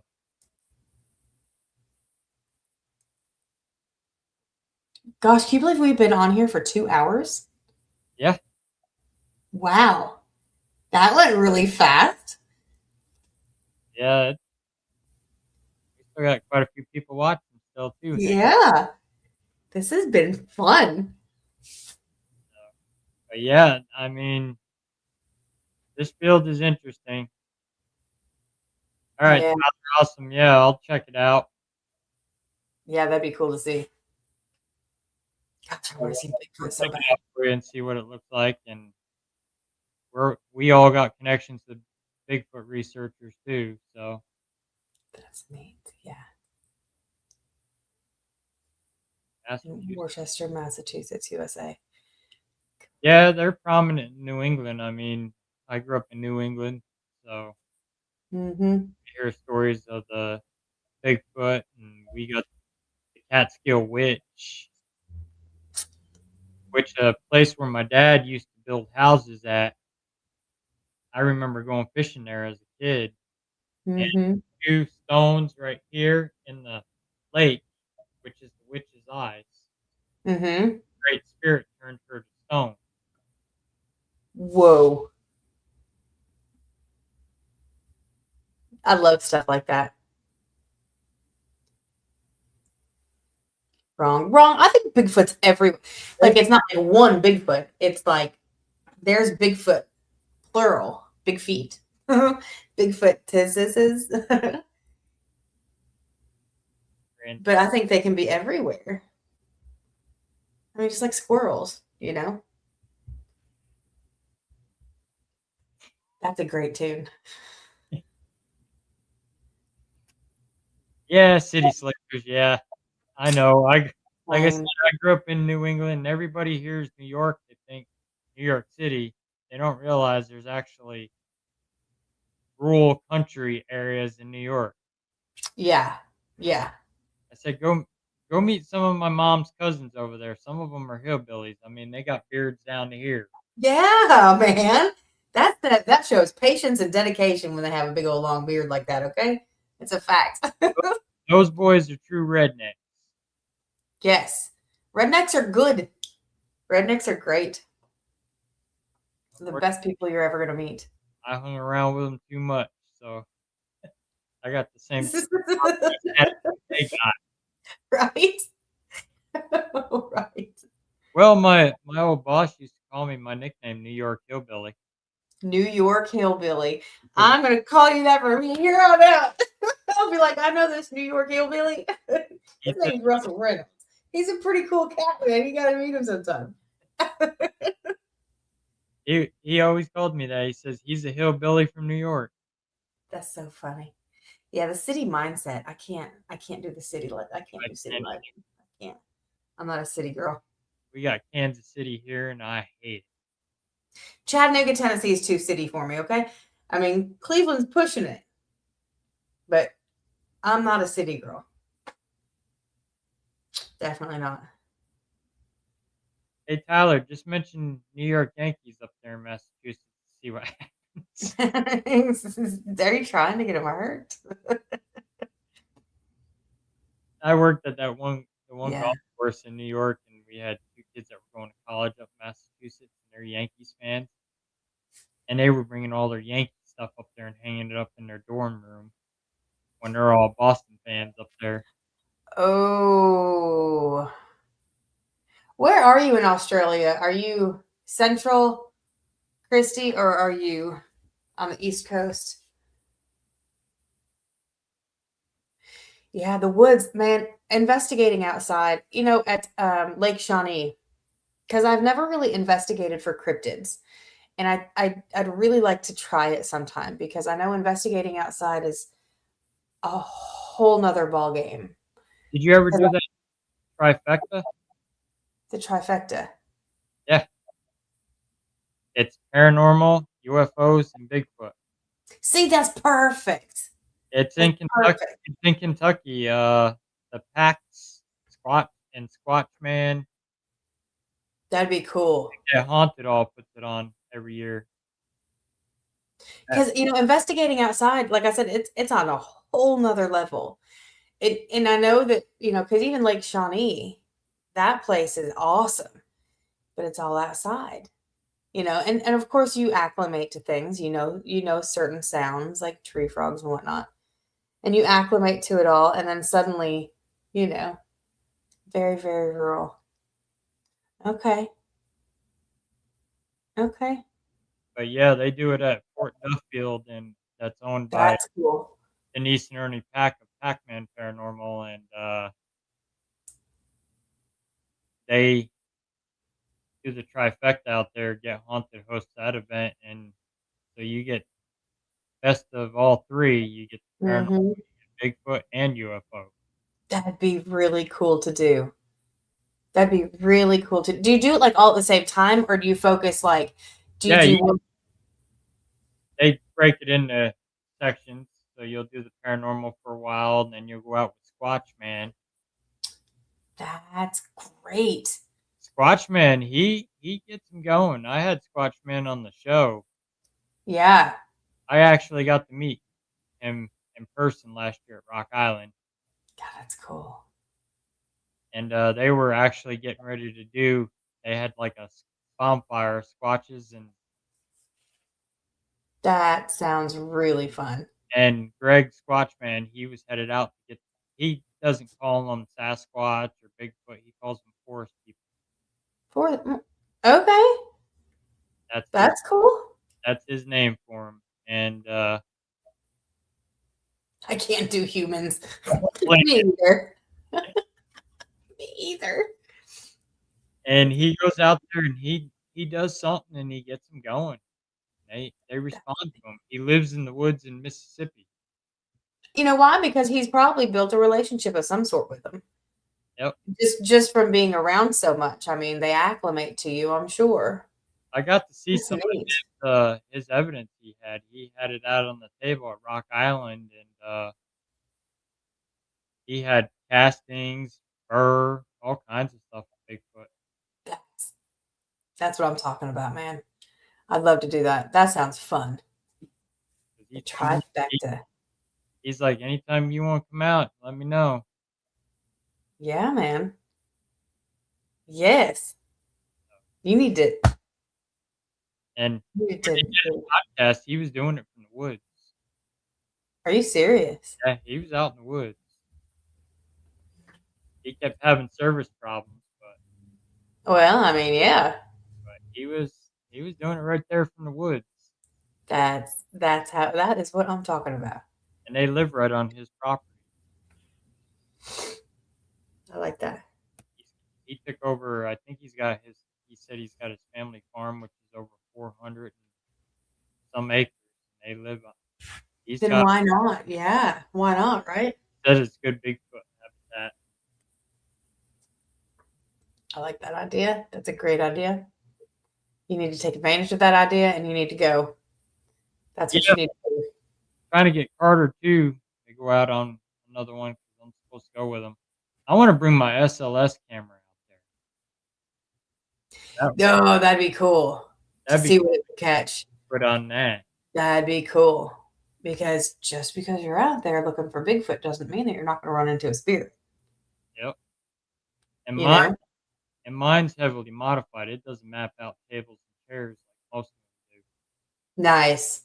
Nice. Yeah, because you got to use your discernment with that do. Yep. when you're using the SLS because you gotta be careful where you aim it because if it's at a chair, Yeah, chances are it's debunked because, you know, where yeah, mine doesn't map any of that out. It yeah, only maps out a human figure. yeah, yeah.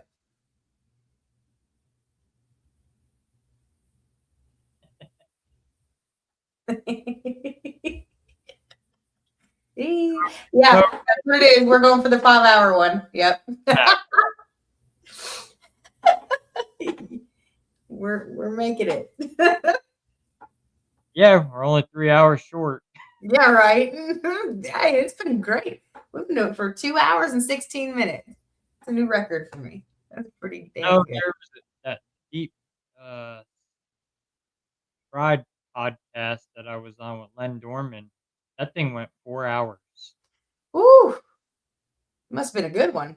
Yeah, I was the guest on that show, and it went 4 hours. Jeez, man. That's impressive. The other one I was on with Coley and all them, that went almost 3 hours. Yeah, I don't have 3 hours in me, man. It's been a long week, okay? Not me, I gotta get up at 4:30 in the morning, go to work in the morning. Oh my word. Now are you on Eastern time? I'm on Central, so So you're on Central. it's only 10 here. Okay. I was gonna say, because dude, it's like 11:17 here. Yeah, it was weird when we went back to Mortuary Manor, trying to get used to Eastern time again. Hmm. Yeah. Yep. Sure enough.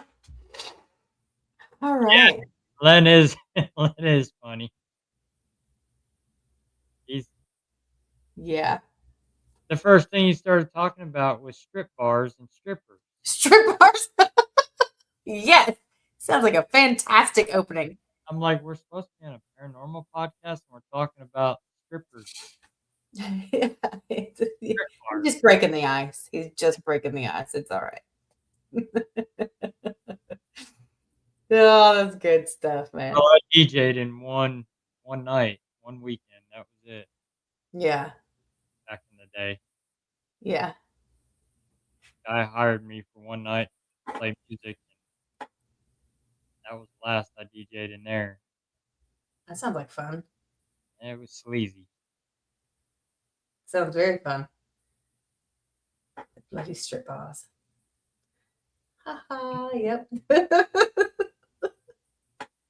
Yep. That's Yeah, so that place was owned by an Indian guy. yeah.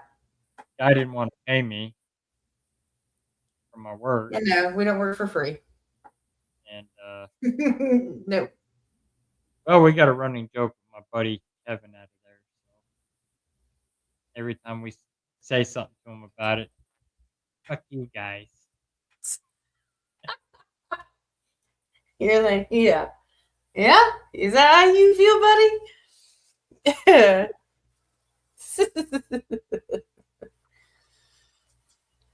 So, if anybody has just popped on, go to the Tennessee Shadow Chasers Facebook page and ask us to invite you to the Smoky Shadows Retreat.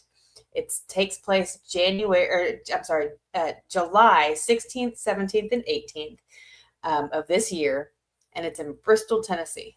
And it's free. The whole thing's free. All you got to do is find a place to stay, and that's it. Because if you're on the list, you get in. If you're not on the list, you don't get in. It's exclusive, so you have to be invited. But hit us up on Facebook, by the way, and we'll get you the invite. There you go. Yeah. Yeah, we're gonna get ready to wrap up here because, like I said, Okay. get up early in the morning, go to work. Yeah, you got to get up early. No, thank you. Tasked with working on a golf course. Mm.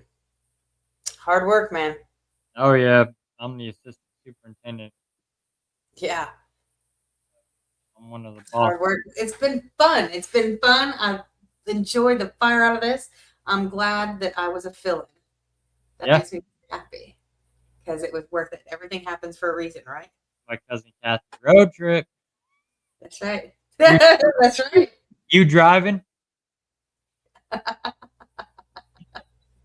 He's the one She'll that probably say, "Yep, I'll drive." Yes. Good he's night. Good night. Good night, Sandy.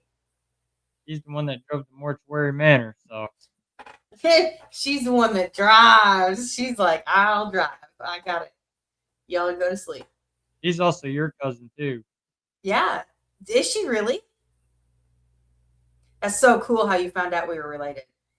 That's so cool. Hey, what can we say? We come from good stock.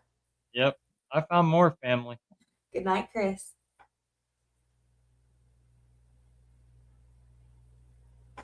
Yep, he's driving. Yep. It's fun. We come from good stock. Absolutely. No doubt about it. 100%. Well, her husband Brad is also part of the Ball family here in Missouri.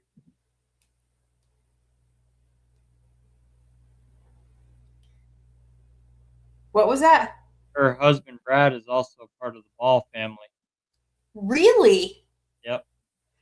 Yep. That's His where we're all related from. Is from the Ball family, right? Yep. Yeah. That's so cool. 'Cause That is so cool. we're related to her husband and related to her too because of the Reynolds side and the Sizemores, That's so cool. and I ended up finding some more family. Nathaniel Green is a relative of mine, and That's cool. he was George Washington's general. Really? Yep, Nathaniel Green. Yeah, because we go back to George Washington's mother. Yep, Is where that's where our lineage starts, right? Yeah. yep, Yeah. yep. George's mom. Yep. Well, I've got to get off of the podcast and go to bed myself. Oh, Kathy, that sounds so good. I love breakfast for dinner. I love it. All right, guys. It's been real. Good night. Yeah, don't get too far behind on that stream. That's right. Hop on to the next. Yep. So Great. many live streams going on tonight. We'll get off and let you guys, I guess, go on another one. Thanks for joining. Being Memorial Day and Memorial Day weekend, Yeah. uh, people need to take time out and acknowledge our veterans for Memorial Day. Yeah. Yep. Yep. If it wasn't for them, we wouldn't be here. Nope. That's right. We owe them. So, All right.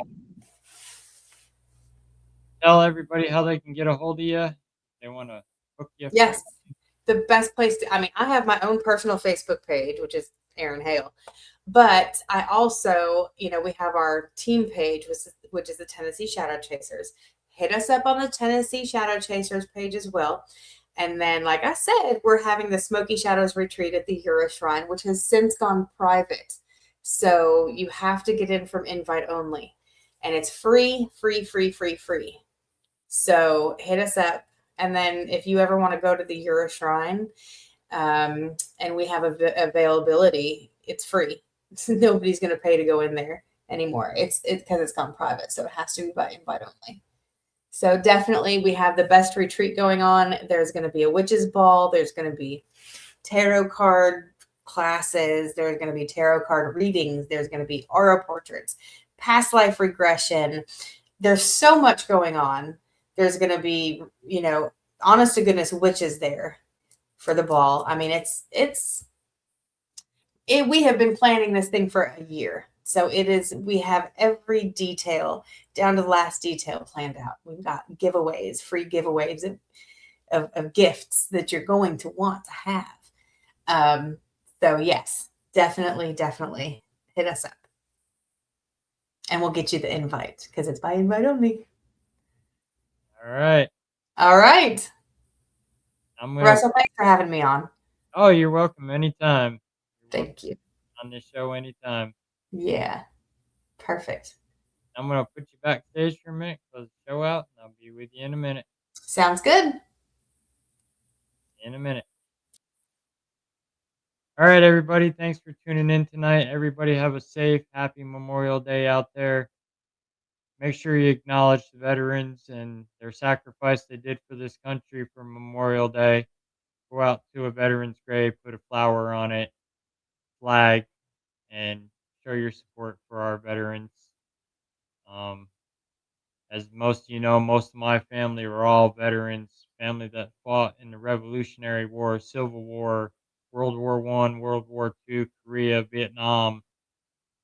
So we support all the veterans here at Beyond Life Paranormal Research Missouri, Cold Spotters Missouri podcast, and Beyond Life Paranormal Research LLC. We support all you veterans and have a safe Memorial Day weekend.